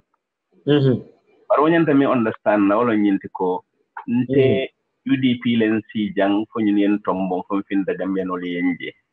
Woto nin diamo be kerin diamo mi yalong abe surrounding o UDP la fo mol kamera ko atake patam fanso binala jele wante be tela wante be kala tentina ando aman sabu fenna fonti o don de la forêt kamala na place on na femman jara wala pour que mol ko selli nyola mol mi yende tinin bla o to diamo na be la ma fon la mo diamo fala la futi touré wallahi baro nyanta wokela. Another thing baro ya understand ko is a transitional president. Priya tombong Baroko ye condition mi jababe honola le. 3-year term lamu na banta the subsequent election amanyan contest la wo fawala. These are all clearly spelled out. And now ning baro wolmu me belong ntenga mira baro stick to that ning 3 years bina stila and atrabe taka nga nyama de molia exegama be taka wonya. In 3 years of binasila barosa can be more coalition monol lako by constitution of supersedes all laws or all public orders. Yeah, memikela ning after nino sanji lulo bandaro alla palaso sele Gambiano alla palaso sele baro anim bunya se balu anim bunya e fa anu hana manke Gambia ti AU ECOWAS or United Nations as a place bunyari mbasoro yani bunya se balu ko janaro fa bari ya ding atara hadum meta wante e ka fengaba wato min man si follow nim man tambe akate bula kula kono e kana fo abelal exactly yajel baro ya understand ko dabo every devil deserve its due. Dabo mol meta falako abika hani abika nyinki abika kiteti bari 2016 Gambia based on the dabo nyonke fatima the Gambia. Omi Alonko is the worst enemy not only for you but for all your surroundings. Marieta or face to face with that person with empty hand I don't kido we will everything babul as if I not anything. More killing anu wo dabo kola minni bulata fe ani wo musolu wol nyom ke kendo Gambia la fan soto do kay fan bondi jahanama dingbulo wol nyom mo fatimol te Gambia bankoka ani Gambia ban ya kalamta so mo ma fo Gambia dingol be man nyanto soto bar wo mol wo for 16 for 14 melam for April ma ni dabo nyol la tindwa April 14 15 and 16. Okay. Wo mol min yaran ko involved to welcome. They deserve the best before anybody. Wallahi. Because momo e kodo keji. Wo kodo kodi cancer is not going to confront ya jam. Ñun dole bi min yaran ko man dañi ni fango 3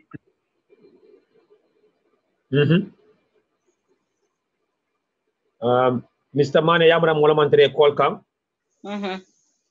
Way mol yeah, akaka waldi yes. Ba e kam wele? Yeah, demo gonna say. Yeah, okay.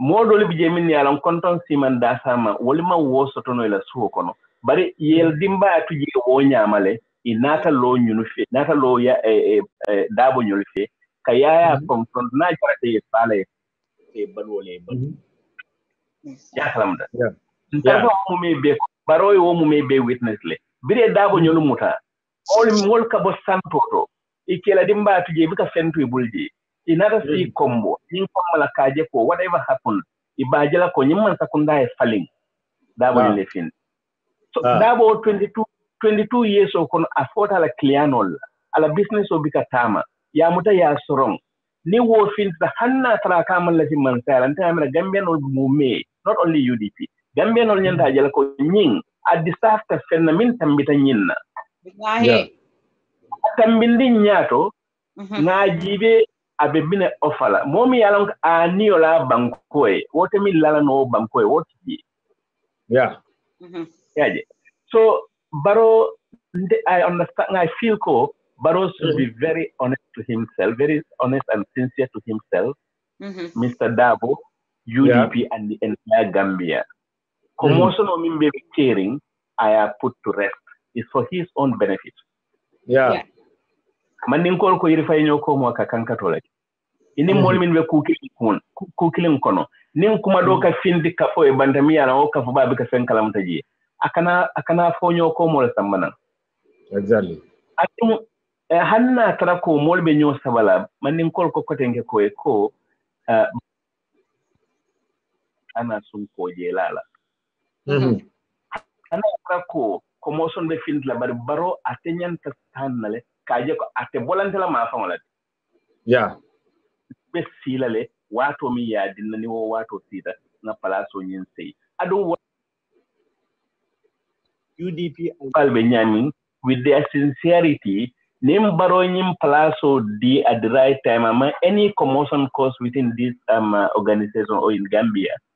The UDP Mansakunda at any time, Barobe Bunya, Palazzo, Sotolami Yalonko, Mafa Betambela President Yalabari as a Balu Confusion. Exactly. But now I found for say, a Bekela Bita Fola Belba. Ate wolo na nyi wuro min ni support be barono ka amalonko UDP la already planted or already formed platform avelori wala kan wala bano kan ama wolon abalon na time na step after from there aje ko he is thinking that's the time abalon na ko ntebe arambelori no safe platform la kan mol camera ko mol ka fanya ko nyim mol be bel ko anyanta wolon na fongela baro man ke dindi keba katangolo ma hakilo bala ke mira alum be kering ala interest personal interest akana o tambindi jamala interest la kana tambindi bankola interest exactly so Dr. Ka for now. Yeah, aparaka back Mr. Mane for that contribution. And you are always welcome to join us anytime you feel like you want to contribute onto this topic. Sometimes you might not see the code on the screen, but you can contact any one of us. We will send the code via your inbox. So I'm waiting for your time. Yeah, no problem. Thank you. All of my brother, Mr. Ibrahim Mane, I come for your interest. I think that's a very good point. Like we always said, Baro knows these people more than us. Baro famanyana sonna. Moya misled. Saka nataki dindingul leti. Mini alonko they don't know nothing about politics. Lamin Cham, Yusufa Cham, do Cham no, wolem no do dance on your wolem no political, Polenda Fala Baroy, Yenta Mekla Kela. But at the end of the day, let's just add the dots. It's not about the Baro Kanu, it's about themselves. It's Labra Yajami Jamano, Mamasoro, Sanemu Yanta Sorola, the apostle Yanta Fala side. So Baron knows that he is secured with UDP. Baron knows that he's secured with Dabo and he's secured with everybody that's within UDP because in the Lota, in the support, in the and in the love. I personally, this platform in general, we've been attacked, we've been called names because we've been defending Barrow. We've been supporting him. We say that Barrow is here to stay. Barrow must stay 5 years. But all of a sudden, Barrow in the last time in the back. Not me personally, but the UDP party and the UDP party on Yatongo. Mbadu al double vice president ya jibe fokar lulem ba fokar nalem fokar worolem. Just compare Dabo with his predecessor. Double vice president ya kodola safety mantinya. Ala envoy menkabula noma has been cut into half. ba dabo dinte dula do safa men ko dabo dingole fila be nyima sakunda place to afila be nyima moto bon di kan sa do ko afila be nyima barafir mañal ke kan sa do ko. When Fatoumata Jallow Tambajang was the vice president, her kids were everywhere in the Gambia, driving all kinds of fancy car, doing all kinds of business, awarded all kinds of contract within the government. And until Fatoumata Tambajang will bounce back again as Minister of Women's Affairs and Welfare, Social Welfare. This is from a clear sources. Fatoumata Tambajang will bounce back again as Minister of Women's Affairs and Social Welfare until Nifoni Atinya. My party will bounce back. OJ and others, because they are now telling Barrow that he must step down in 3 years' time. Barrow is also trying to buy their support or to win their support so that he could stay for another 5 years. It will be very interesting in the Gambia. But UDP, we must stay intact. We are more united now than before, but we need to be more united more than before again. Now, brother Musa Sediko, the fate of President Barrow is in a limbo, and Barrow himself knows that Gambians have turned their back on him. So let's tell him the fact. And as far as me, Barrow is a disappointment, and he failed the countrymen and women. So Jarai, Barrow is no more my Barrow. Ida manted Asiata Sila member for Barrow is no more my Barrow. Because Gambia the for Barrow. What we carrying Gambia side. Ndana Barrow tola Mr. Humble la Mr. Nice. Pomol Canton for more. I know. Na brother Alhaji Njaiko, brother Sana. Do you know Barrow? He never told Auntie Yamseka about the Barrow movement because he knows Auntie Yamseka very, very well. She will never allow him. Yeah, we know that. This is why the likes of Alkali Conte and others don't want Aji Yamseka. They want Aji Yamseka out of the way. They want Aji Yamseka to be replaced by Fatoumata Cissé, the ambassador at large. They want Lawyer Dabo to be replaced by Barrow. They want all the entire UDP executive to be replaced by the members of Barrow Youth Movement. This is why by all means, can make sure that in December Congress can ke wala nabe kala program keje. Barrow Youth Movement are now calling people. They call Sister Jara with a block number, threatening her. They're calling people in the Gambia. Thanks to Fabu Sane and the others. They are now acting like the Green Youth's boy soul. They are now acting like the Barrow Youth Movement. And it must be stopped. We cannot be tormented again. We will never be tormented. Hey, Gambia will never be tormented, or Gambians will never be allowed to be abused by any sitting president or his inner circle. Unless and until Barrow attend the Gambia, he don't love the Gambia. Because Alman Tankala Naka be kudo kala mbeka mbodi mena malafi me ko kala Gambia. Ala baraka ba dum la tilme benji bekang brother Emel Dabo be tendula be jaira inida chanka ya nyawonya brother Oman S Barrow all the way from Kentucky. Thank you for joining. Brother Abdullah Jabang, thank you for joining. Thank you for your continued support, Abdullah Jabang. You really love UDP, you love Gambia, UDP loves you, and this platform loves you too. Sister Jenaba Jallow, Musu Jaite, Jenaba Mas, Salimas, our Iron Lady, Aminata Ba, Mohamed Jankam, Brother Usman Toure, all the way from France. Musa Toure, all the way from France. Brother Usman Cisse, by Tentulam by Jala for your continued support to this platform. Sister Fatoumata Dabo, another Iron Lady of UDP. Dabo Kunda Jatol Dorne Beje Bila Muslim Fakele, by Tentulam by Jala for your love for the country. Because Dabo risking the entire family for Gambia, where Sabu Atil be a lot of fairly support. So Alma Ala Joel Manyola Kila Hormodo. Brother Sambu Dabo Befran Tentulam Bejala, Sister Zainab Daham, Zainab Hanim. Thank you so much. Brother Mbemba Bayo, Kejambaro Muifaranti, Brother Sisenjai, Betentulam Bajala for your continuous support. Sambu Dabo could never accept. Yes, we will never accept that. Brother Kendo, Zefanambula, Yediamun Topikoto, Barrow Youth Movement is now acting like July 22nd Youth Movement. A platform also they are attacking people. A Kamurju Canela platform or the Pule UDP dual Neng, Pule UDP dual castigate or Pule tribe more image tennis Yame. But the Malonko Yaja Monkuno and Madame, it didn't know the Kuno. So we want Fabu Sane and his gang to know that we are here to stay. They can do nothing to us. Wallahi, Yenyano Yedaha. Brother Kekendo.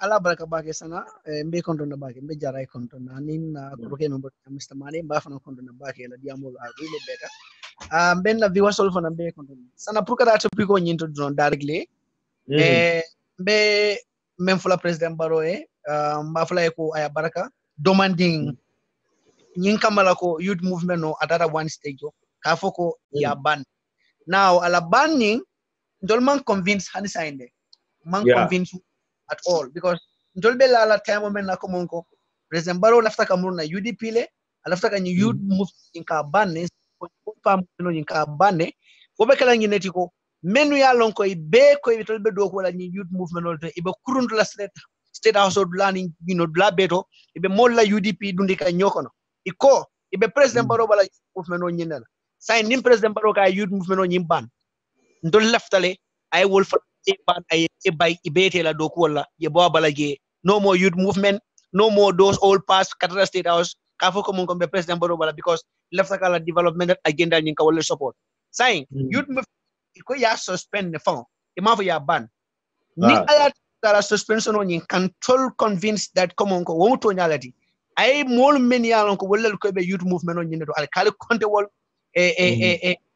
ana nyondol ay be bay ke be da do ko la because before president Barrow be do ko la so ay be bon mto convince la comme ko president Barrow really now apparaître la pour drastic action ta apparaître la pour que la moy molla but na man ka woti until we will never be in the same page with president Barrow nten na man tra the same page for as long as new youth movement on nyimbita ka because nte wala sabun ka president Barrow da mal blame nyimbel ite ko ite mo UDP ladi.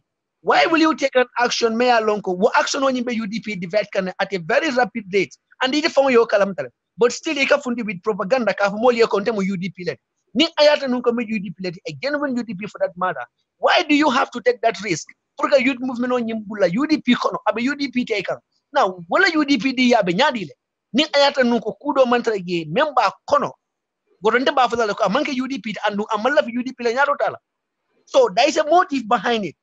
So probably President Barrow more can you membe fonanteng aba fansum patiola form kuoto aba fansum patiola form kuoto amang hanying pour ka fundin nan ka molie ko mbem fansum patiola form kuoto bari saying alani sabu wolu wolbe lori bantay ko abala patio form la diakuya andu ngabelo la diakuya ngamoy nyamoy modola woko moni masa mo ka kele no ako moni mu incumbent mo ka kele no mbafolo ko President Barrow mang incumbenti President Barrow mu kafunga fun president wati because muna kera coalition no lelo nyoka ya form and don't wo coalition ni ning ayata nunko UDP mantra wo coalition no to forget it that coalition would not have been able to take Jammeh out of that country so President Barrow is not an incumbent amanki incumbenti B amanki incumbenti sama hanning aning GDC le lota 1-1 GDC le ba winner we all know that benga alon nanka monfo so membi ge President Barrow youth movement on aban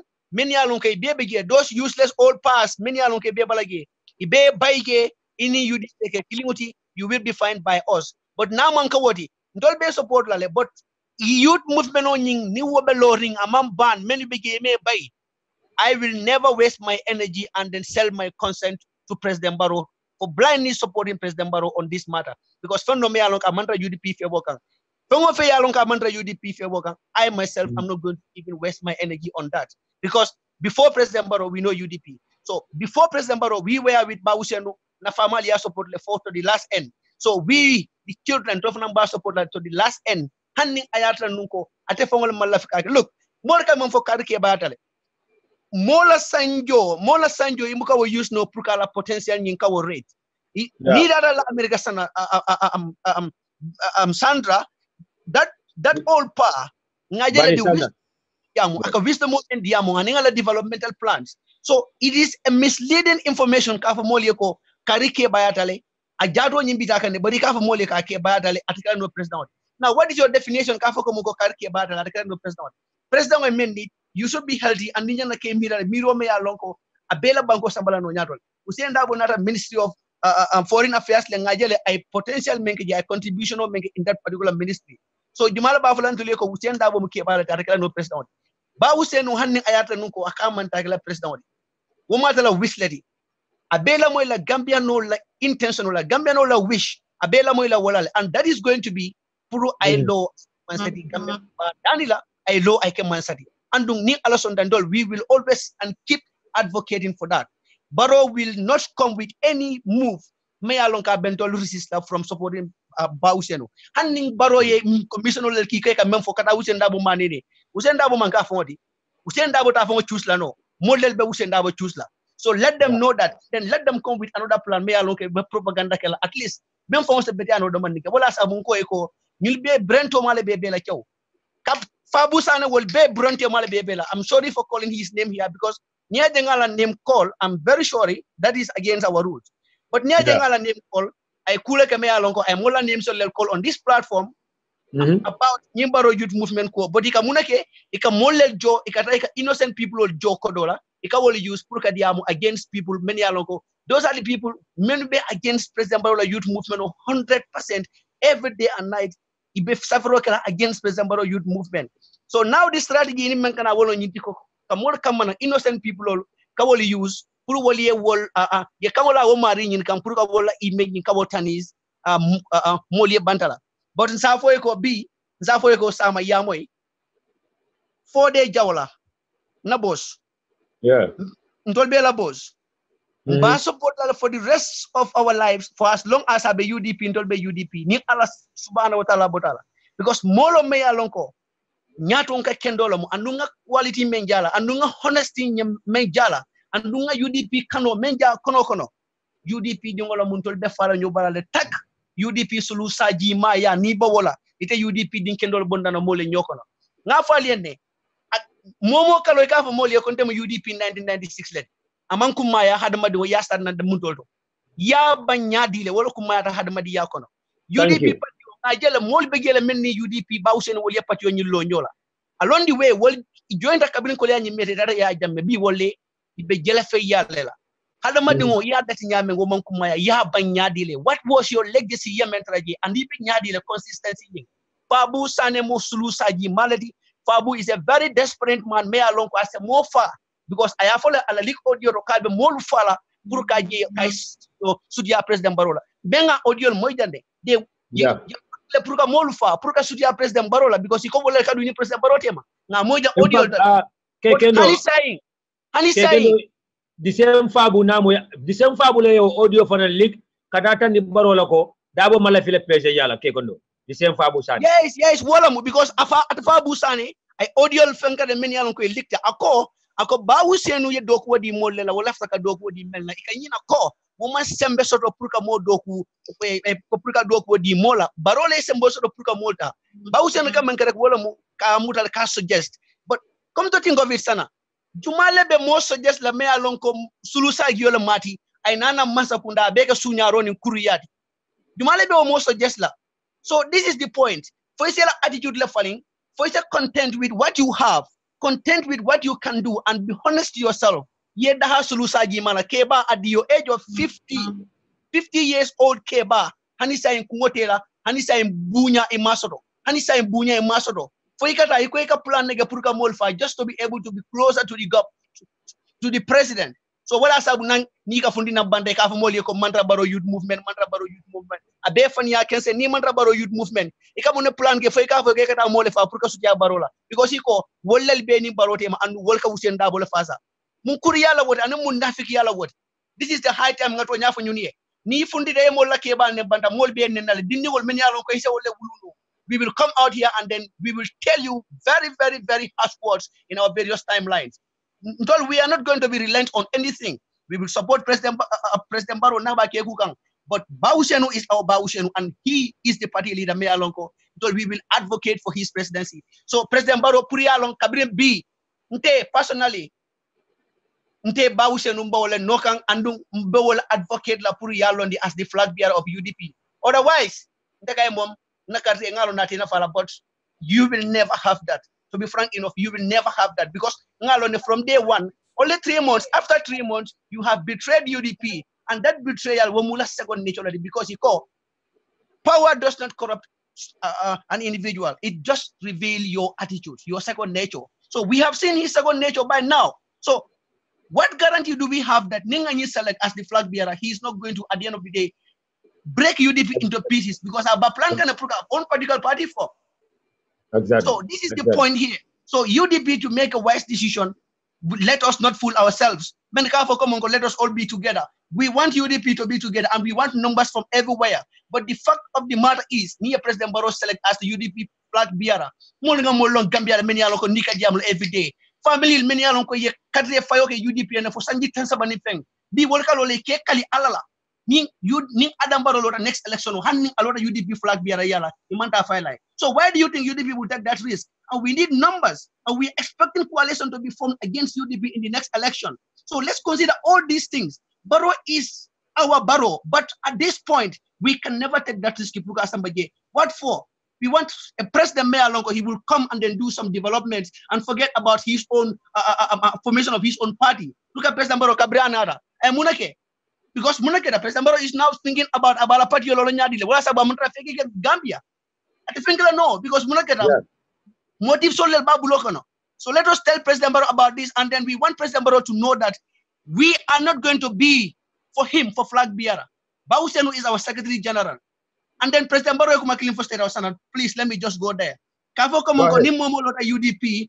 Kafoko ni momo lota UDP. Purake flag bearer against him. Then abo yela komo go coup d'etat. The President Barrow makilo blanda ko UDP kata mani constitutional and what constitutional don't expect lo komo kate wolo na kabri sins. But unfortunately, Amalong, that is UDP every year. Then primary Congress. That Congress, and it haninte sana. Nsalo no gielen ko ndefonande mu UDP dingoti but lafta kapala so ni prunga kati anu bawse no ni wofana lor say muna binakela ita fa nyoke mu ding ngolti de belola le ye nyininka meni alon ko they are eligible pour vote nyini card le ko be kala president di ñun leen lafta ka ke patiol ñaado ko di pour que ra carte fayo ñi na pour que patio ñi ñaado kaya jumal leen lafta ñi ndola yata kullo ko ka do e fay yene fangana but saying ate belola ñaadi le to impose that dictatorship nobody will stand and then do this. We don't know UDP like that. So this is the point. Let President Barrow understand that.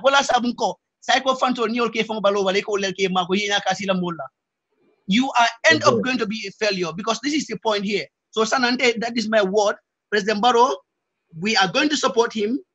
At least we are going to support him for this period, even though I'm even advocating for the next 9 months prior G because 3-year term limit and I'm advocating for that. So let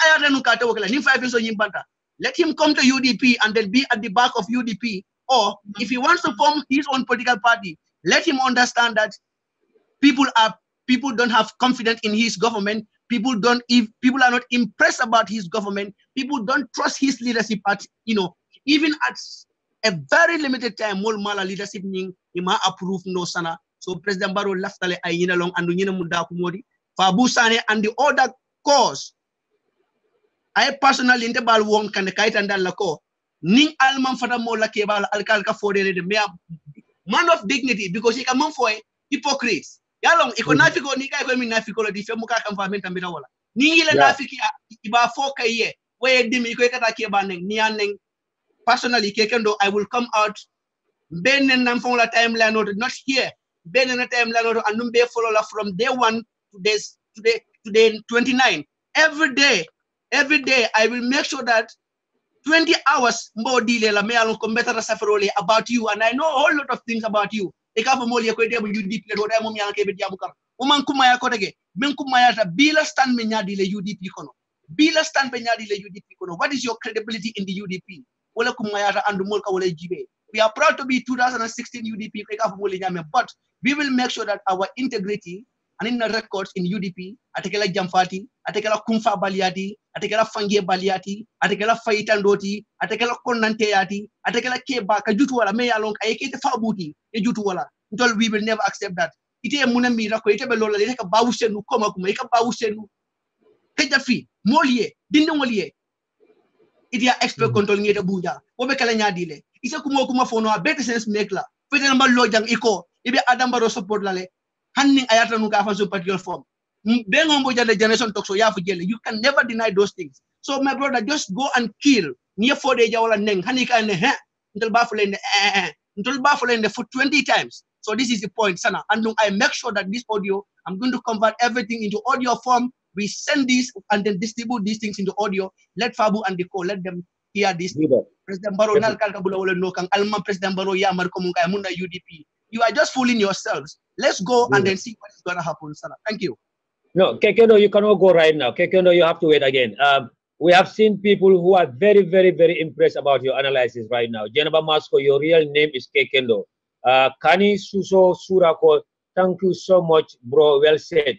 Kekendo, you come clean for you, which is very, very important. Iko follow mang important, labangole important. Been in UDP from 1996. Yana ya betinya, oma important right now. Well, if you start a moment along science and I joined about Kendo Keka.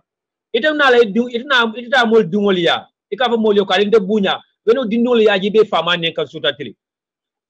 Exactly. Fabu cannot expect UDP to respect or militants of UDP to respect him when he's after the leader of UDP, Usainu Dabo and Yamseka. Okay, Kekendo lafted Yamudamen Drongolamu, ifangale ya fojam. Iko me important wala labon. And we know that Kabili President Barona in New York jam. He met the likes of Seumbalo. Seumbalo was a one-time UDP, but Bilaba Duri, Seumbalo abandoned UDP. He came and endorsed Mama Kande. Mama Kande Botala, he was still not happy with Barrow. He wanted to organize a demonstration in Barrow, in New York, to the United Nations. That people, they met Barrow in New York. Fala Balde was a one-time UDP, a UDP abandoned. Now, endorse. They don't say that they are endorsing UDP or they are in UDP, just like what Stephen Jai said. They are 100% Barrow. Can you elaborate a little on that, Kendo?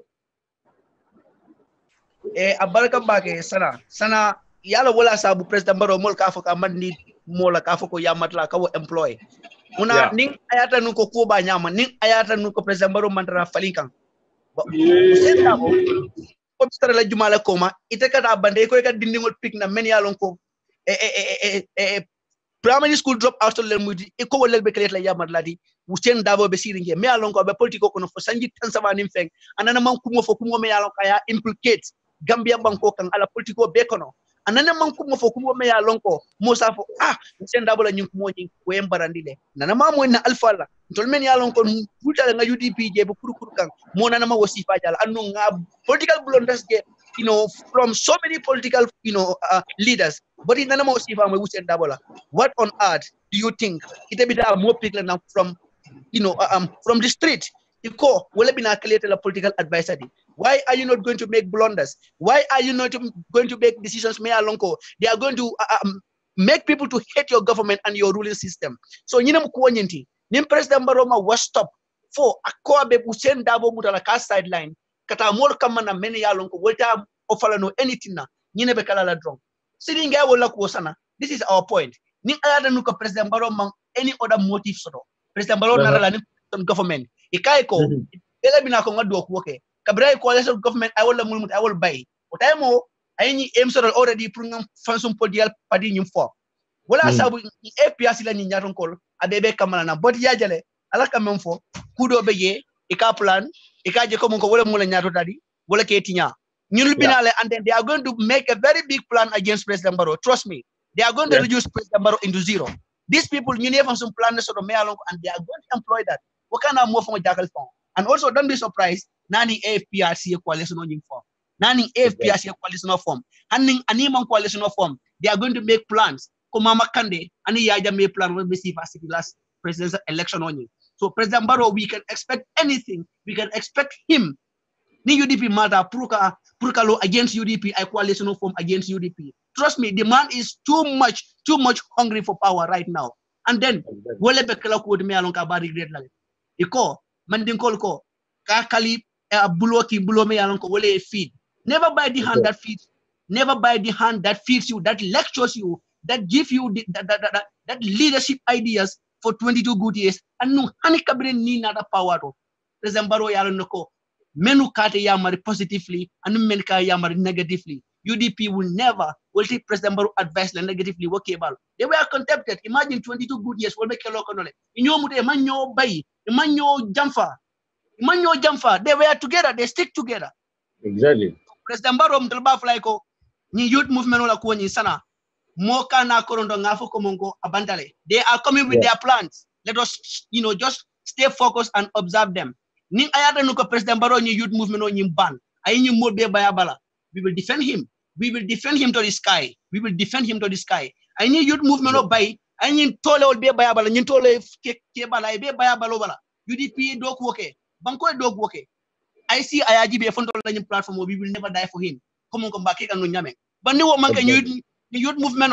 Many are not going to lose in Daboning. Many are not going to UDP cable landing. Ya expect come on. It's a go mula youth movement.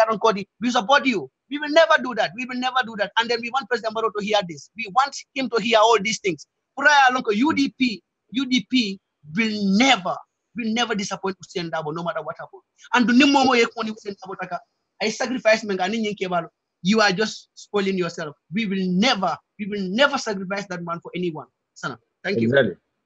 Aparaka Bake, brother Kendo, for that brilliant analysis. Salimas of New York, Ako Kendo, you make my day today. Thank you so much. Jenaba Masko, very true, brother Kendo. Jere Kintoko Kendo, you are telling the truth. Without truth, we will never get the right way. Baraka Bake Kendo, Yokuma Kilin Fojang, the power doesn't corrupt you, but it corrupts the mind. And then power Wale Banko President when in the mind corrupt, with due respect to him, because come like intelligent Jamano sign for Yamo Foka Koleale, Tonya Foka Koleale. If we hit the nail on the head, equal I more learning, I Banko President learning. But again, Banko President, one more time, you are the final decider, you are the final say of everything.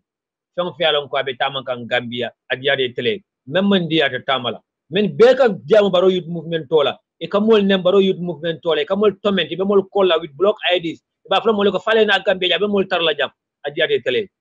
And again, President Barrow, for your information, Gambians are not impressed with this announcement that Baro Youth Movement is suspended. All that we want to see is have to be banned and eradicated once and for all. Not only Baro Youth Movement, but the First Lady's Foundation. That $33 million cases is mingled around the head of your wife. At the senior no, you cannot justify that. She cannot justify it. Nobody can justify it. Time will tell. Baro Youth Movement is involved in scandals and bribery scandals. Your deputy target, your colonel dealer, if a chairman or no colonel dealer. So it is you that they report back to. So we are not impressed that it is suspended. Suspenders mostly, you can suspend mostly like a moon and bag. And you can suspend Duma. We are not looking at the words that you guys are telling us. We're gonna follow you people with your actions because we know your actions speak more louder than your words. So President Barrow, we are doing our job. It's not only us. Wallahi billahi talebe Gambia and talebe outside the farm. I think you should hear better than us. But the problem is that men ben nakirila, ben ka kibaro sambe na. It's false information on sambe. President Barrow, we want you to let people secretly let them go into the street and talk to the Gambians. Don't send Lamin Cham, don't send Dusano, don't send Yusufa Cham. Send ordinary people to the street of the Gambia, anywhere. Ye nyininka, ye mo nyininka with your performance, with the performance of your government. Wallahi kibarabel fitalema President Barrow, right there alkali container la mul bailale. Every Gambians are saying Barrow dafa wara watch in 3 years. Barrow doina. Every Gambians are saying that Barrow have disappointed us. Barrow have betrayed us. They are not saying that you have disappointed UDP, but you have disappointed the Gambia. This is why we want you to send a secret mission on the ground. Let them talk to the Gambians. Because Lamin Cham, Yusufa Cham, Alkal Conte tells you what you want to hear. Barrow Youth Movement is prominent. Hello, I can put you will win. But time will tell President Barrow. Beres Cham, for your information, Max Johnson Natalo, Ntakela Jang, Bakela Facebook. We will put it on Facebook for everybody to share, not on this platform. So again, for your information, he's Yankuba Damfa. We know him now, we know who he is, and we have his real picture. He's backed by Fabu and others. And the men from the Fabu Fenyola Nialone, we will come here and expose them. Some of them are protocols in our missions in the diaspora. They are the ones who are sitting on the fence, telling us that it could be UDP, we are talking about youth movement. Why we don't trust them is that they are with our enemies. APRC Molebe Jurumari Bulije. GDC la mole be jurumari buluje no lebe do ko barola love bi même la fino sa ko lafta sa mole la wala badi so ñu debe caring. But again na brother ben fejane sura hata fati eke Solomon Haidran sa fana bula adu ñu kacha kono. But I'll stay with us. We have also interesting topics. Barola inner circle, they are planning to meet Ousainou Darboe, UDP Secretary General. Pulka Dane Pulu I step aside so that UDP Sabaro Tombo I can flag Biaradi. Like Abulai Kujabi, the former diet of NIA, I kafo nyaton kaya kafaka for me Ajamat. It are OJ Mitala Swokore in pipeline, you coin at a fancy OJMA, OJ in PPP former. Now, but out of a Kubaro Soroko, a delegation from URR, Mayor Nyaton Kaya Olamuila C40, CFO of Jimara, Kani Mansane, and in Alaji Kibiri Jaguraga. You quote after Talabaro Yale, Pulubaroya Fansum Patiolo, Ibo UDP, by UDP Malafi Barola. Because Barobota URR, it's a URR Dingoti, if it Abaroya, Pulubaroya Fansum Patiolo. They are planning to visit State House in the coming weeks. Both and Kachala Janambadi, stay with us. So I had a business like a program on you. Assalamu alaikum. Walaikum salam. Iberla nanen lamurlal mbal kontonna panelist mbal be kontonna. Due to circumstance beyond my control, ma make no in time because be mbanyam banku do ko fanan. That's fine. Kunu ngajele ko baro youth movie ko ya suspend le. Ko men na suspend daw kamurunan ne. Ye commission lon baro youth movie ko fanan na miro to. Wala atne ko ya suspend. Para minala wo. Nada al ninsembo enade because intervestir ngal ninsembo sana dunia kono nem maneda dunia ko be wala kula bambalo hani sewo hani boost pick ay wala fo ko ata fana nyiada ku kile de kay mina ko kula bambalo ite ni atara 1995 atelle UDP lo barbi ni nda UDP jawoti ina la ke UDP lancé to de be la fa UDP la faram faranna ite la banku diya amina fa ken also understand it. Secondly, be fante be fa mobilize in the campaign. Alko alkata barol mi pour bara fansung patiolo. Atele mal fan jawolti. Atele mo ala jawolati al mal fan jaw adal atele mal dimbal fon jawolati. Katum kabring Gambia be cité Jakarta. O wato hanin yankumo niani ya jamelon be yankumo ta. Ni ala mo dema iko nim patiolo batata Gambia patio be. Other political parties join Tamoluka, Menkara, my party patioti, and other parties join them with Arambaro Tombo. The Arambaro Tombo Minakan, UDP la Petea, UDP la Fangio, and UDP la Banco Kello, the Arambaro Tawaka. Ni Arambaro Nasiwa Nyama. Arambaro Sita Hano, UDP, Hansa Molbe intimidated the Polvo Fogan because anytime Arambaro messed up drunk, Iko UDP Mansafunda. Anytime Arambaro messed up, Iko UDP Mansafunda. Ninku kendo ke doron iko ha Arambaro o ya coalition so no lealta atel youth movement anatel ke balme alka santo to alka Arambaro ya Arambaro ko bank lo carte fayola atel ma Arambaro nene alkale fawn nene because nyimbe kala kulukan sumunaldi amalo mina jumala mutala Arambaro amalo be Arambaro munda andung Usen dawang kayong fala man kay chapu sisi de meyalon ko ikamu tala ya fay ko mbekal ten na afo akalin kiteng nal kalbe delegation tal bita Mr. Dabo ya Mr. Dabo bali nyor la Gambia dingol la kan mole Mr. Dabo choose and the man is not that greedy among greedy at all mole ya choose abali nyor la Gambia ko la kan ora tel mu fanjawol adal sike kum bak al ni melke diam al camera wol mala friends wolati al ni ke memfo ikare ko le ka kinan jang ikakina moliel al sala hakilo du baki wala mo ni be no kokundin kono ibe kokundin fala suturo kono alon ko niye nyini ngay safono banke ko te ko jimil bayde kikiyam ma ite wuluke ma ite kewlu kono musolu kono ibe afala njan dundi ba afala njan tan fende foyla barakantandiya alkenyin mem mol mem be foy baro youth movement mel yalon ko imantar america ja mel be gambia mun qualification ne be bul ike kodoni ka soto nyaadi du sana mun mekile babul fare be kodo soto la nyaadi alikali konde mun mekile babulu abe mina contribution towards the development of the Gambia right now go right now iko Saudi Arabia in mansakunda nyane fene sana pour yutul ra do kolje altida alto ko la bang alta tibon fo nyoy du ngay fi ndale do ko ke woliye what is better than altera sin barona ma wuliya fo dal ba ko jan dundun dan atal na baro nal me keku nal me ke men kat APRC wala bina la bandal yankuba touré nyolle Edward Singata nyolle wolle be yaaje me sembentun kriyata yankuba da follow lota Gambia kona ko mandin ko ta ko mo sindila nyin siran kan di ata yankuba le a henan bala fa dinkirato a henan abe balafa dinkirato abe danilo kele ko jalo wonna faale forodi membo ko yankuba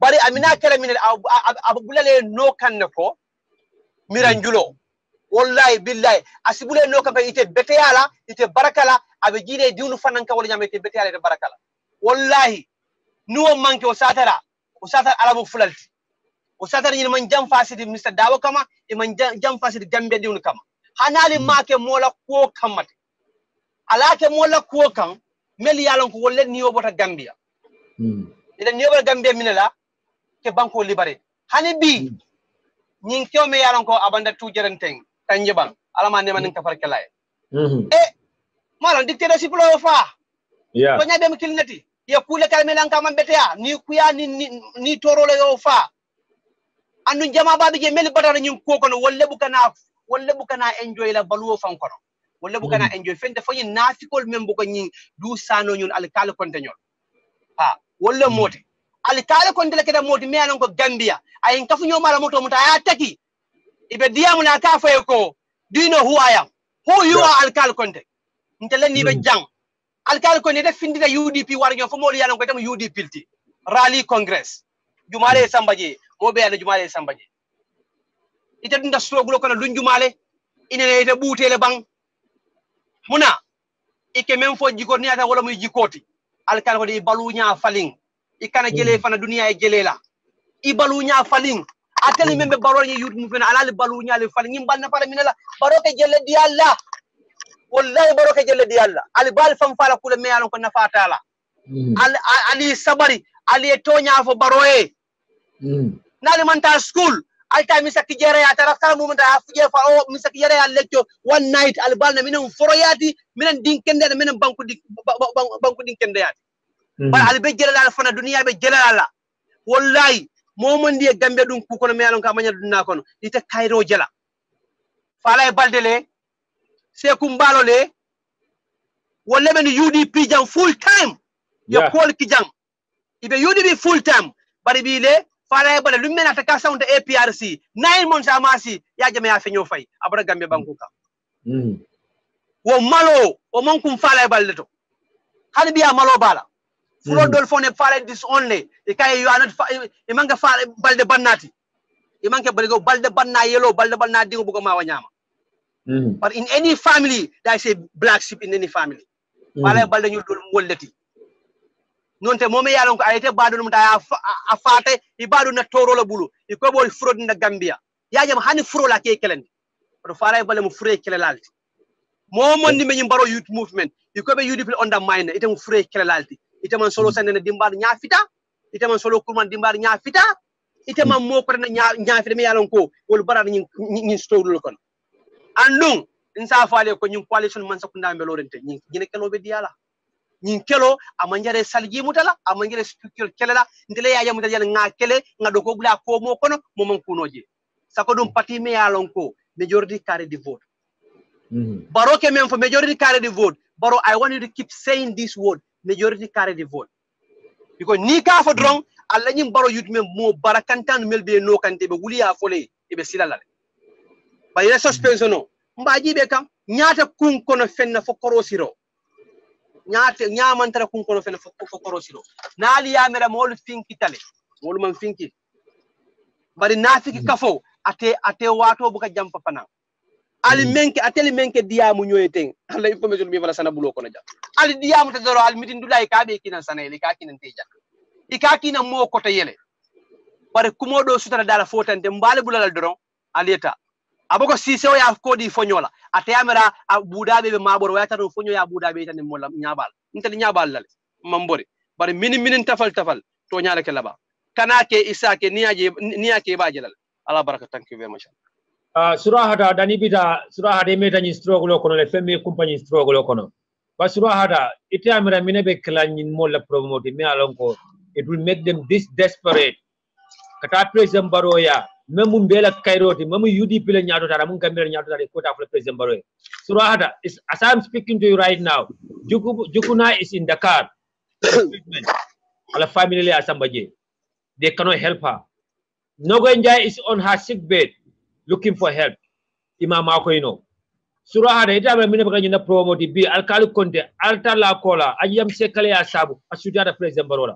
ba alkali konte bi ajiyam sekale keleka pula kana kana party deputy leader alkali konte be lo da bol kele kam bi bright fay bo nyato alkali konte be alma tana modol alaji sdabu nyole kele kam bi pule bo UDP. What makes these people so desperate that they don't want to tell Baro the truth, but it's a country na pa as well. Barakantaya. That's it. Barakantaya anin dinkuriya anin nafikiya. That's it. Sana that's it. That's my answer. That's it. Exactly. Barakantaya londi. Yeah, madam man. I want to feel barakantaya kola. Yeah, barakantaya tembe dawal. Barakantaya doro. Abaraka bake surahata akam telekon na Facebook kuntu bale mina bake le kotenke men yalo kalbe mol jibe kang YouTube is still going on but now be Facebook also long kalbe mura na back as soon as possible. I think we are even back again. Badi wal implementara no kekono we are back again Kekono, are you with me? Sana, we are back. Okay. Baraka bake, yes. Okay. Baraka bake, Sister Jarai. Thank you, Mbadingol. Welcome back. Na Facebook kuntutalanu because time it was allocated to Banda, but we are back again. We'll be with you guys for another 30 minutes or more. Many along katala mutanam kotenga by tendula by Jaira Sister Amisanya, all the way from UK. Bora Musa Jame, thank you for joining. Sister Fatu Dabo, thank you for joining. Sister Fatu Ture Balde, Fatu Silla Sise, Kani Suso Sura, Brother Aliu Dabo, Amadu, Sambu Dabo, and Bemba Bayo by Tentura Baljaila. Badi, for your information, Mkafali ko delegation me alon ko ay kan nanta bala URR, member delegation lead Kangala Natalo Bembulle, ni ala sonta mbasambala Facebook immediately after this program. Mbasambala Facebook le mba play la je mbala natalo ke Facebook le with the story al salon jimal be nyin kafo nyin lead come from URR, and then we'll be talking about it more in our comment programs all.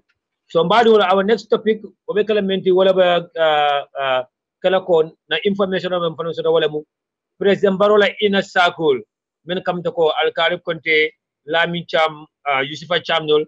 They want to make a delegation Pulkata Vice President Metnekata Usenu Dabodi, Pulka persuade Kadadimum Price Lobula, Baroe UDP flag Biarati.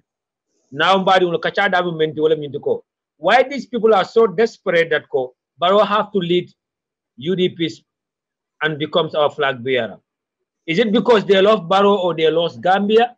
Or is it because it's a personal interest? What jati lila ko bela funyi mol nyina rafan ko mbadi anata ko fan la da ko Baro tambi UDP Baro select Baro have already lost the trust of Gambians. Baro have even lost the trust of the majority of UDP members. 75% of Gambians have been disappointed or feel disappointed by President Baro. 80% or 95% of UDP members feel disappointed by President Baro.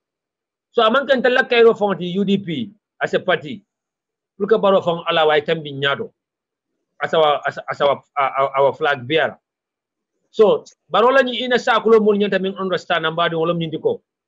Even if President Baro is chosen by UDP, or Layadabo even let Baro to lead us, UDP will lose the election because Baro is our leader. Baro has failed Gambia. Baro has failed our newfound democracy, our newfound freedom. Baro have failed the party that make him what he is today. Baro Gambia dingo bela tai be a betrayal. By the way, if Baro can still allow the perpetrators of the crimes that have been committed during the dictatorship to still serve in his government, if Baro can still allow the likes of Usman Sow, the likes of Sidin Jais, the like of APRC, the former minister, Sonny Deputy, mingling with him, giving them positions, allowing them to work in his government, when we still have millions of governments that Baro can choose from. Baro UDP dungol da Maltombo. Mafoko Baro UDP supporters da Maltombo. Uko dinkendol bejele many alonko they are clean and honest and healthy. It's a man to Barrow's mentioning Masakunda Savno, both in the Gambia and in the diaspora.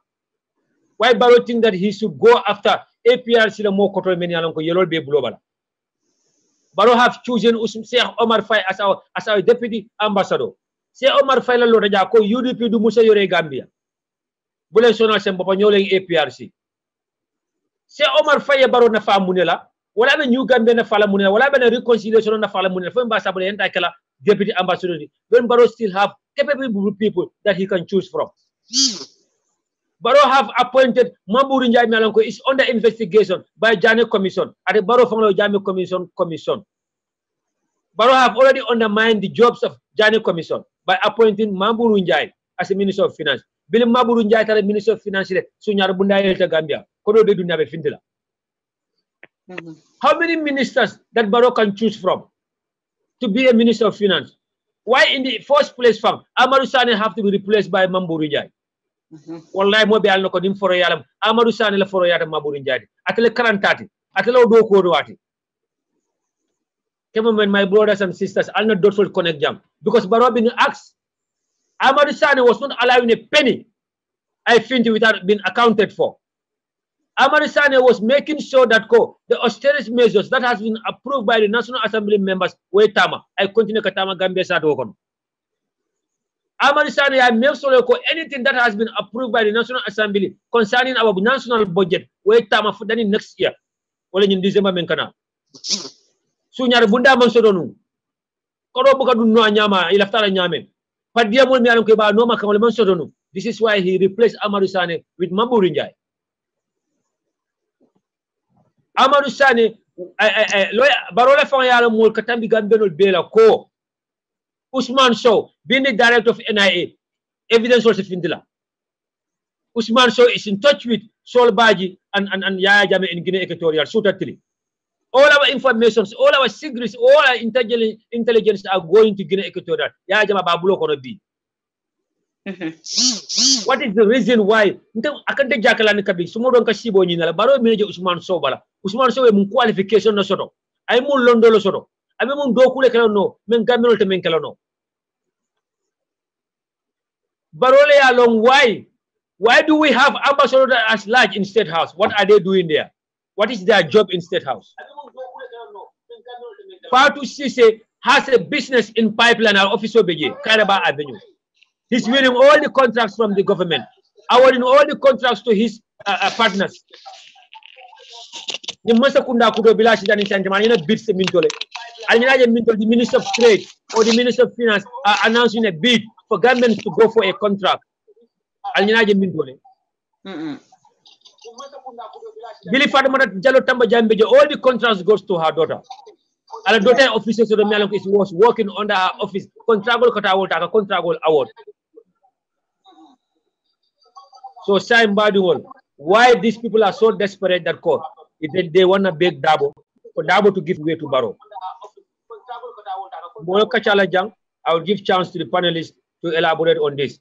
And again, we will have more to talk about. Stay tuned with us. Al program on Isia, Mountain and back on Facebook again. I'll invite. And again, Pamori Bojang, Anikabi, and Tola throughout the country. It's a nationwide tour.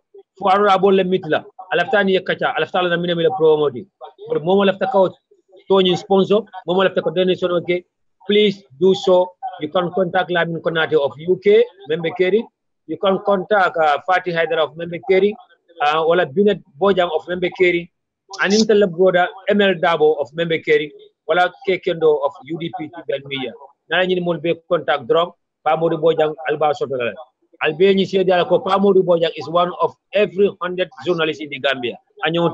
He's the voice of the voiceless, and he's the journalist of for the poor people.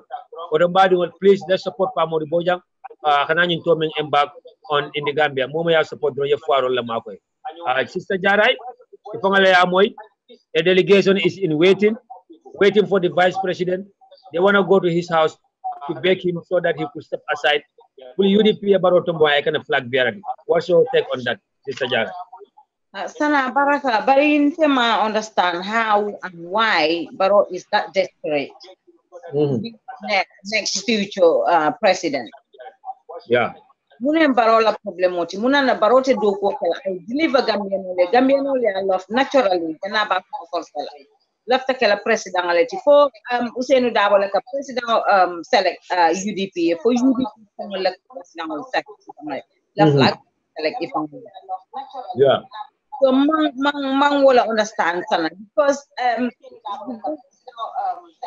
but I get into my nerves to be honest I don't want to use this word but I concentrate like focus and because right this sort of come at a pongo ka for nyami akwa to UDP because when time UDP the time in prison can be UDP la be collapse like but if I eat a more bail Gambian bail UDP is not one party not UDP will always move forward yeah so on atena mera kata delegation ota kata Gambia beta kaki Ousainou ka wala akina ba Ousainou ba okay UDP ko la vote Barrow yeah UDP mo legacy le ita Barrow Barrow mo legacy le ita UDP ko la ma UDP ko ta anyan ni la UDP ama ita UDP ko la ka you understand that yeah UDP Barrow he was there for UDP people I nyaji officially ita ma hanya feeling victim victim itela na man si intena na mamoy ko Barrow de intena ñu nek victim mo len tammi moy ba Ousainou lay ñinké ana victim mo man su projet la kasi kafo yeah ani ba Ousainou ko kana ñim ko moy fang la katasi kafo so wolbe bata min to jang jannim Barrow eta be ñing ko do ci kala badi la mol la kata from Basse all the regions why is Barrow 10,000 ol taye di victim ol la e mako woleta medication ol taye sa yeah I think it's more important at least victim ol dosi lo Barrow de ayente mako e jande ni alon ko at least wode is genuine mol sitano o Mario ko makama ke mako kam UDP ko de definitely 100% Barrow lota UDP ko komal yeah woman ke tus wona dara Barrow na si jang instead of yeta ye do ko ke Gambianol nyaaje Gambianol fang yeta ye landi to palazzo mi alon ko sorry brother Alkali asked me to send names because Gambianol ya Barrow ni ne kay mon la nya fa mbatu nga mtol fangal le bitala kata ba Ousainou ya ka fa ni mako e malon foi sa mako foi si mako no bang ayke our future leader bari ke procès munela munebe ni state house economy alon ko imala fi bolaji hay ndol fana la ba Ousainou ke president lafta Yankuba Darboe ke president sana hanita fang I will vote for you to be a president kekendo do ko mil bebe platform moto so why is it that Barrow ya miracle nyanta sile ya Yaya Jammeh jiko is not happening Barrow is let him get this he is a transitional government nga fo I transitional ka nyanta next government mimbinala e mako e ka do ko commencer den wolsina ya en bari jama do ko kele hani do ko kile ma ke no jang ibe mol fala diamol ilota je yaita mobile ko ntamo betrayality yaita mobile UDP le enteke kuti bari wo UDP found mena wala talanke tulol busa every day kaite la ko mbote kono le bari sai mantare kono anymore milie fa antene wolle be lola ni wolle be coalition o kala mol be sirim passé ko ka foyle ko nana yena fansum patiolo te o mo kilingol mel ba fala wolle UDP jawol because wol nena man vote for UDP wol vote Yaya Jammeh wol ni Yaya Jammeh be mo kilingol te mo fala le mo ya understand so wolle bina fo Barrow ena patiolo billahi be Barrow manene la ala o mari ayala fansum patiolo Barrow be bola Gambien ol to woleto Barrow kana sila bala legacy min fola day in day out I would try I establish Gambia kono wole fiskati at least nin ku keta la fana sa Barrow nyinki janeno bari daily in and out every day problem ole be kela demonstration ole be kela muna dunia why can't he be a leader I have a leadership tie I have a leadership tie I see he need to lead by by sample I eat a more in control but hani bakito wulita ita lafta minkela yake modo lafta minkela yake Gambia is so unstable ma understand nole because ibukalo mine be happen la next day. Wo be baro fanga at fanga la own people la APRC milki minka la palace to will ba on la mine la. Nimi ya expect ko tangara nyul bitale ka fo mole ni send postings la don't go to postings. Why will we all undermine la? Exactly. Barobe sirinje simple cases be happen la. Why barota for police ko? Al nyinki al tol la do ko munyenta al nyinki al final decision is final. Why is it going to commission? More be kodo tala more gambe man kodo soto kodo mi yaron ko isa tano le to even add people's wages. It will be a commission or report not. Why can't you just tell the Gambian people merely vote in K? K vote K CJ ibe sirin na men ka fo ko ali to lens in the jambari ñine hapunda nga ñine samba commission or ñine the results. Na better ñine okay ñine this is the results. Na man better al hakke tunye nga investigate nga ko jube mbala la ñami. Yeah. Min boyta ya fa itele boyta ya samba ye to nya diala mim mam penke ya fa anyanta tarla da mai taraje but one single everything is just packed on your table, not one single thing. So ite ya expect ko hani ba useno ita barobe nyimina temba useno belola Gambia kono ya fo ko alimbala le baro nga baro tambi ni president ba fala ele ko baro man anything like Gambia kono mi yalon control be la fila barola ay continue.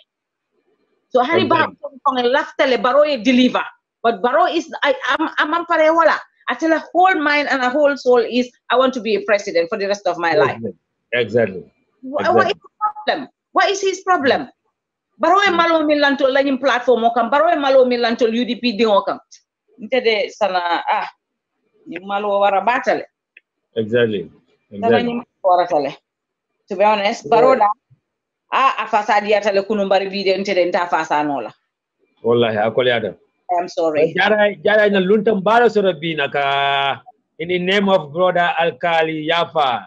I'm so glad.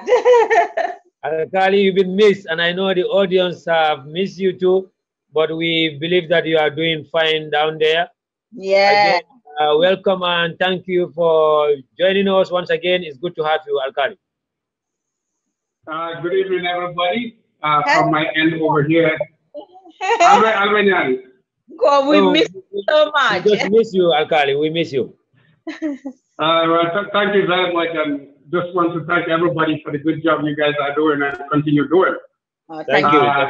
I just have little time, so I just want to jump in and say hi to everybody. I'm not even sure what the discussion is today, but it's just good to join the team one more time. Thank you, Alkali. Thank you. Yeah, absolutely. Yeah, Alkali. So if you still want to talk about, we have a topic, the news from Banjul is that Barrow Youth Movement has been suspended, but most people are not interested about it. And then we also have a platform here talking on behalf of Barrow Youth Movement. Sai kamune ke kamul kolle kamul attack. Ibadol nenkang. Ikadol joko la yesamani la platform to talk about bad about other UDP militants so low. Open na diaspora janne a platform we kafa BT Lola, and that platform is headed by Fabu Sane. So we'll be carrying now we find Barrow Nala left a delegation ki Katalo ya Daboya, Pluko ya Dabo Dani, please step aside so that the UDP could choose Barrow as our flag bearer. So you know the trending news is so far. Well, hopefully the news about the Barrow Youth Movement being suspended is something that will be founded. But not that shows for the fight that we have put up is paying off.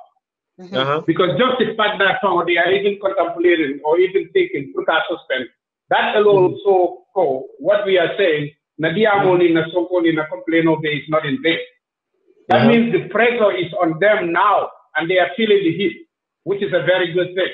Whether they are suspend or not suspend, the message has been sent loud and clear, or it's not a good idea. And it's not something that people want. You know, so, but when we come to them sending a delegation to Davao, I think that's a complete failure on Barrow's side. Because you have your vice president who is next to you. If you are genuine, why do you need a delegation to that man?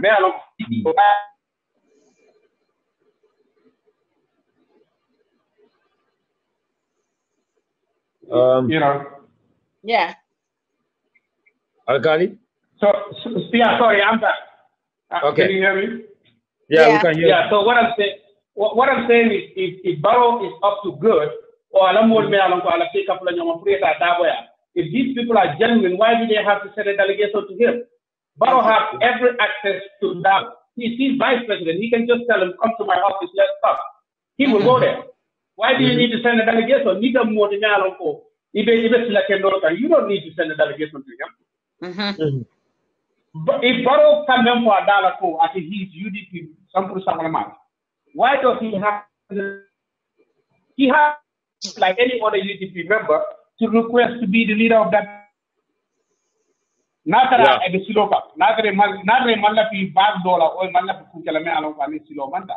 But I think if you see that for him backdoor deals and trying to send a separate delegation to Dabo and all that stuff that they are doing, it's because he might have Siloka. Yeah, the Siloka, this is a very simple process.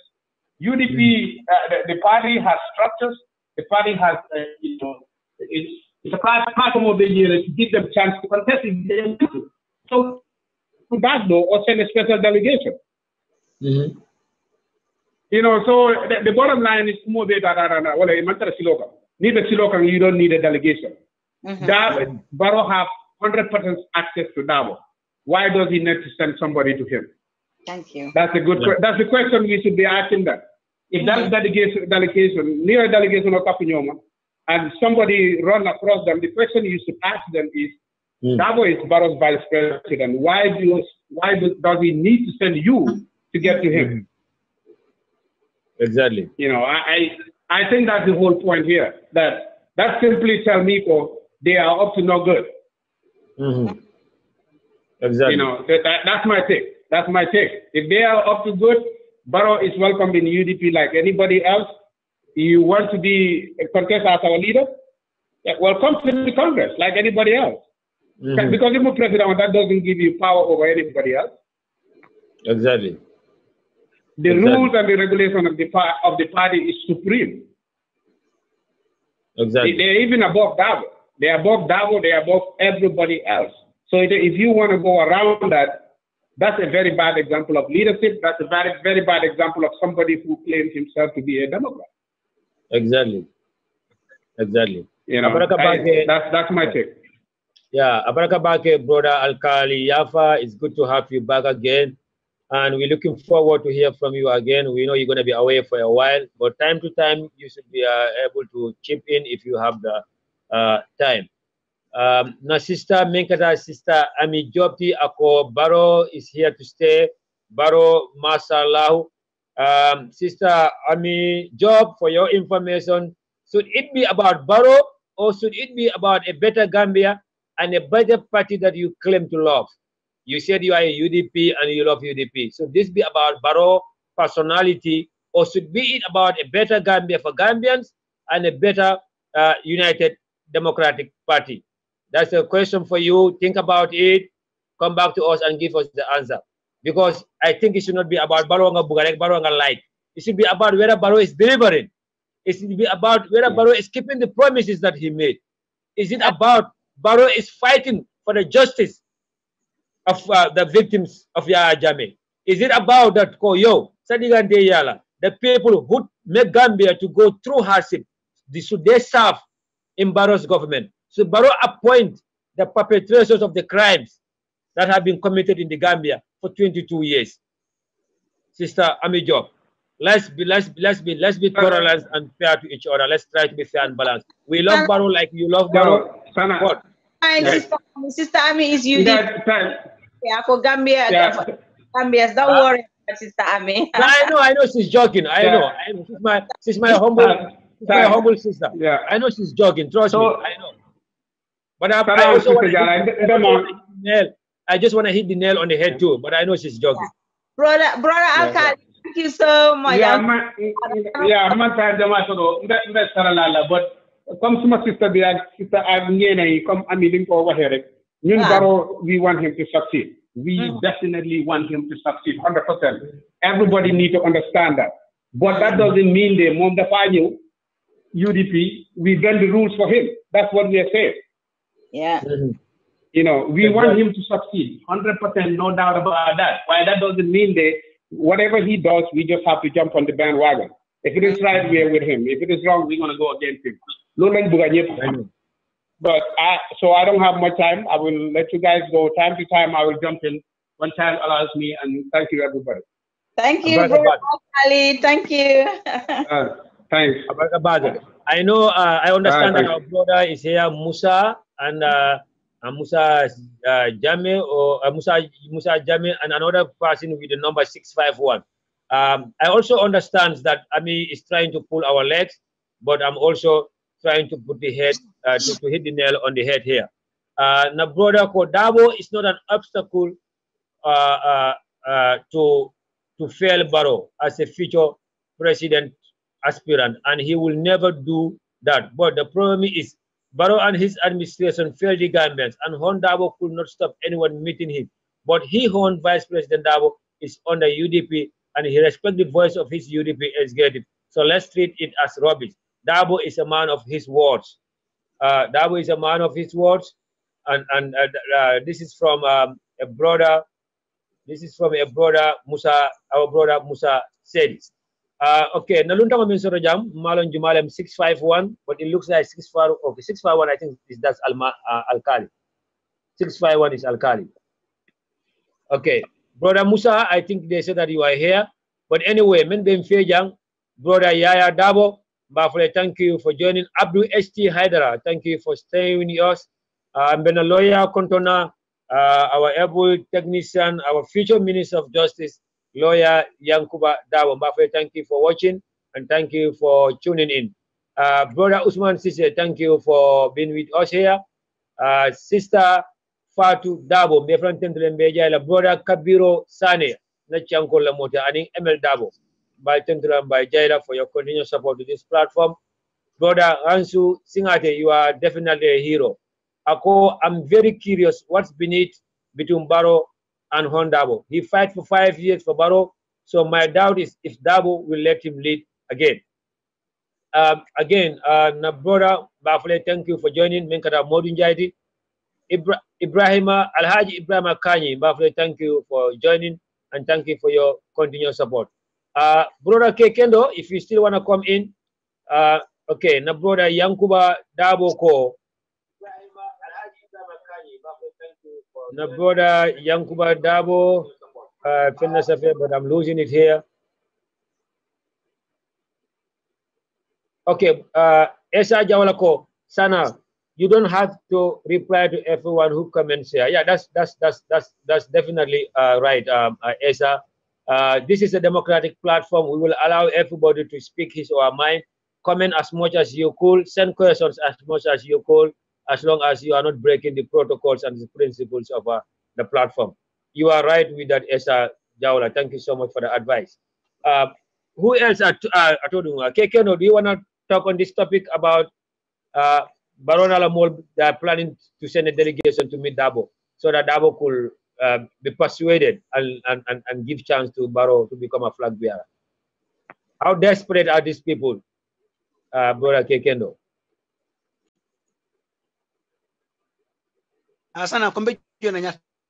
Okay, no problem. So, so far, muna topic flag then we would like to go to the next topic. The next topic is Badi Walni Alasonda.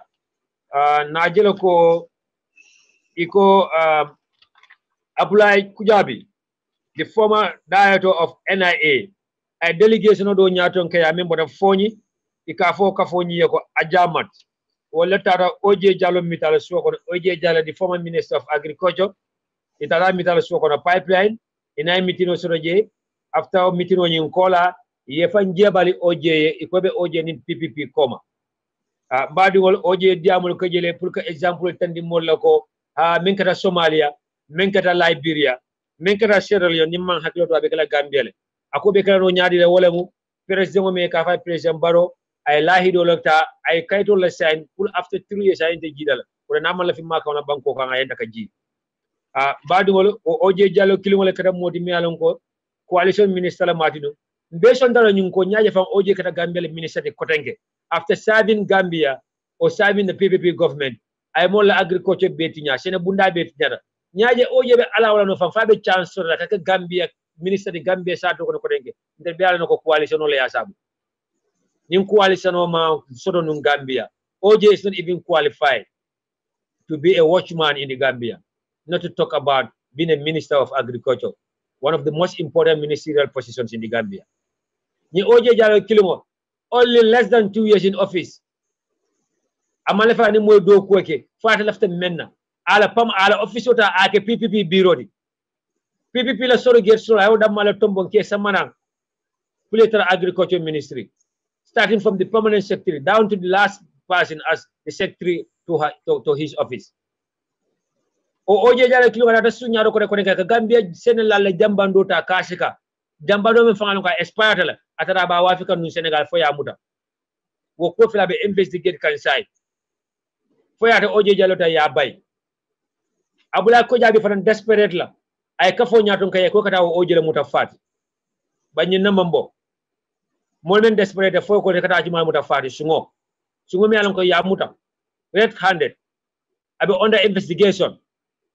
Fo ta nyina fanan ko OJ Jallow an kabi. Ay PPP min nyaton kay woni njawro PPP man kili. Bala PPP la kolata a change ake pinkti. Wamankanya, the founding members of PPP, men come the Bibi Dabo Nyol, Alhaji Yaya Sise Nyol, Sekou Sabally Nyol, and others. OJ is not in good terms with them. OJ is not communicating with them. OJ is not sharing any information with those people as far as PPP is concerned. So I need to go to OJ lo noma. Yo muta nyatung fati. Iba koma nin PPP. O de tara PPP jimala noma. OJ melon kan doyle fisala de doy. Doing in a Kuebe. And if a Sarah Kuebe, Ninka de they will win more votes than PPP. Nimi alam ko ita ko fama PPP minister Kotol to know. Well, everybody want PPP minister Kotol. That's why you still want to show royalty to UDP. Good luck to you. But you are showing a royalty to a party that is already dead, that have been buried. So the sign Gambia, wonder shall never end. In juice New Gambia, molbe content na soro da ba jakalo wata sai wanda shall never end loli ko kula ma mealon ko faka amna gambenol na munek alala silam because the last thing that we expect is like Abdullah Kujabi mealon ko he was the director of the most notorious national intelligence in the whole world ito ko dekata aji mala bambu wala dekata aji mala support o mo falmen be tati lanu NIA dara dat lanu Abdullah Kujabi le be nyaaton ko yaaje abe data tella time wala another continue with all that Yaya Jammeh have done to that Abdullah Kujabi and another brother James Kujabi. This will be the last person to open their mouth and to involve themselves in any political activities in the Gambia. They still owe Gambians an apology. Abdullah Kujabi still owe Gambians an apology. Abdullah Kujabi will be investigated by the TRRC. And anybody that have an evidence against Abdullah Kujabi, go to the TRRC and report it there. Because it will follow more far Gambia under his watch as the director of NIA. So kana ka follow nyaton kaya ka fuji mala nyaton kaya foni. Jumalem foni nkoldi. Itelo ko ida male nda kurang sort la free. Mo foni be fore but sa do men kam to kanilai. Ida male nda jo sort la free. Itelo domoro yanda sana te Italia la free. Ni man bodo ka san dalasi keme dula do yanda sana Italia dalasi mo nela. Because Yaya Jammeh dalindi wala Yaya Jammeh atandi la ko atele fisara Gambian to ma del sa tele opposition yake only sanji fula itele ko opposition yamandi ani men yake sanji mo ni fula do mbadi ngol so ni audio nyimbe WhatsApp group bol to la video nyimbe circulate kanne I have it with me. Whoever is interested in it, I can send me your WhatsApp number. I will send it to your WhatsApp. Ya meeting no so audio lo kodala to in pipeline yesterday Dimanche lungo October the 21st 2018. Discussion on Menkara Alphonse Sala Mualia Moy, I second from la Jojolti. So in Sana Paneli Sobula, or no co-moderator Menkara sister Jada Fanedia Munin Kodo, Abdullah Kujabi of all people, leading a delegation called Ajamat. He got the Ojele Mutafati, Fancy Ojema, Sister Jara. Sana Baraka, Baringamera or Ajamat, Nimanin or Ajamat Letanum Barola office or Conono. It is same Ajamat, Ajakalo water. Eh? Ajakalo water. So I'm a Barocoma. These people will never vote for you. They will never love you, and they will never love you. Exactly. So ajama killing letata ko tenge tata ojeya. Yes. Yala nyuo ka mbek video tala mobe nyabara amanka kuma 4%. Sanante oje la kuonte bukala fi diamu la je because amang la fi fam puka relevance di oje la because oje minke oje never had a good track record in Gambia. Yeah. About a political case. So ning oje sita ka fo mole al say halal man na courthouse pour ba useno bita kan court wato min ate oje tata each and every platform akaka ba useno le bash to useno down. I think oje killing le tata can make sure tata platform ka UDP la kuma kurungo fo je in front of Barrow fango be steering. So oje te fo fending ke no la kanton oje hani la yemin fo la hani PDO IS fang wala la vote siatat. So pour ya connection oje le sign the time in na oje bitala ning anti Fatmata anim Fatu Barrow aning ex vice president ya remember le bitakan ajana phone. So everyone ye found their own selfish interest desoto. And they are using this government. Selfish interest. So they went there about the government, about the coalition sign. So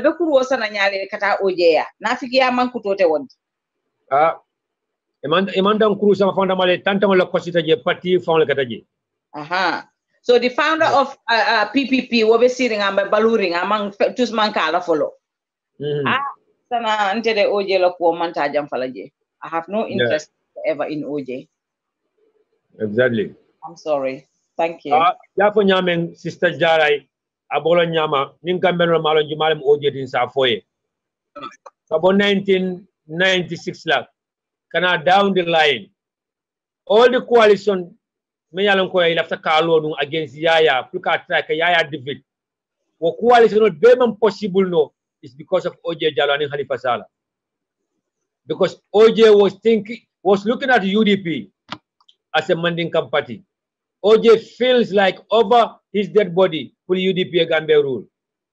OJ Jallow cannot stand Lawyer Dabo being the leader of the United Democratic Party. Anytime he meet up, look at discuss a coalition of form towards or against Yaya Jammeh, OJ Jallow and Halifa Sallah Kabalam. Gambia will be all. Why is too soon that government cafe be nyinala? Wante nka quota don nama sanji killing don nyinala na kudoma. Why ani dino ante tarla motion de mokonole because dino fa ni ko aka do son de mokonole. Jenenje nyinala. You will not be able to practice it well. Fo ma nyina dunda mokonon drive finti kono. Anna call muta as for records. Anna muta kal call recall for record. Anytime ni come fister drop, step back. Think about yesterday. About Sablele, you'll be able to make a better decision towards tomorrow. But government on the Kafoko town yalkake because Fatih hejut fee. If we can forget about what OJ have done or did to Gambians when he was serving Jawara, after that for Naimenke during the struggle, OJ the platform Jumada Pul Gambian Oli La Moyala. When OJ Jallow is because of OJ Jallow Narca fell and in Halifa Sallah. With all due respect to them, because they feel like Dabo should not be the next president of the Gambia after Jammeh, or Dabo should not lead any coalition. And in better Dunia Dauda, Nalono coalition of form to Dauda, the majority party leads the coalition, and the leader of that party becomes the flag bearer of the coalition. Why OJ and Halifa Sallah cannot tolerate Dabo to lead a coalition in the Gambia for 22 years? Alaning Fatoumata Jallow Tambajang wala sabu 2016 coalition of possible to demanding. But even that don't call they are giving the credit to Halifa Sallah. When Halifa Sallah was chosen as the spokesperson of the coalition, when he was leading the coalition during the impasse, coalition but we all have seen the meetings in the Gambia. Dakar. Fatoumata Jallow was begging these people like Hadenan Ndungo, Pulena coalition. Halifa na la conditional na te sonta wala o conditional bi wala fele am baro febo abe backfire kam baro kam. Halifa Sallah is the one who bring this idea that go 3 years I constitution not a downplay ako 3 years ni mani winte eji. Halifa Sallah came with this idea ko whoever coalition chooses as the flag bearer you should resign from your party. Halifa Sallah is the one who came with this condition that ko Momo ya Jame Bwendi, you will not be able to contest for any future election in the Gambia. These are the conditions I mainland for coalition is possible, if not at join a coalition. But the time of Gambia become in a Gibe Nundro, ya Jame not them red, ya Jame not them red, after ya Jame more mirror, a more put into consideration. Sananaka force the Kokara OJ Jalo Muta Fad. Good luck to them. Because OJ Jalo will not even be able to win a constituency in the Gambia now. Now laughter. He was the member for Serekunda East in the National Assembly back in the days of Jawara. Alafa italo Serekunda kote kafaliaje Fabi Kanyelan. Serekunda East have been divided into 3 pieces now. You have Bundika Kunda, you have Talindi, and you have Serekunda. Alafa oje italo dulado don Bunduka Kunda wala Talindi ndura eloje. Fabo famo winna no le sai. So Abula Kujabi na la molbe mbota foni that ajamat wal jakal tale frustration la wol feñola. But again jara yakuma important in kilim fojak. This tells you that ko Baro kamem for these people will never like you. Wallahi they will never like you. Anytime they comes to you and they say they are with you, they are there for their selfish interest. But they don't love you as a president, they don't love you because you are from UDP.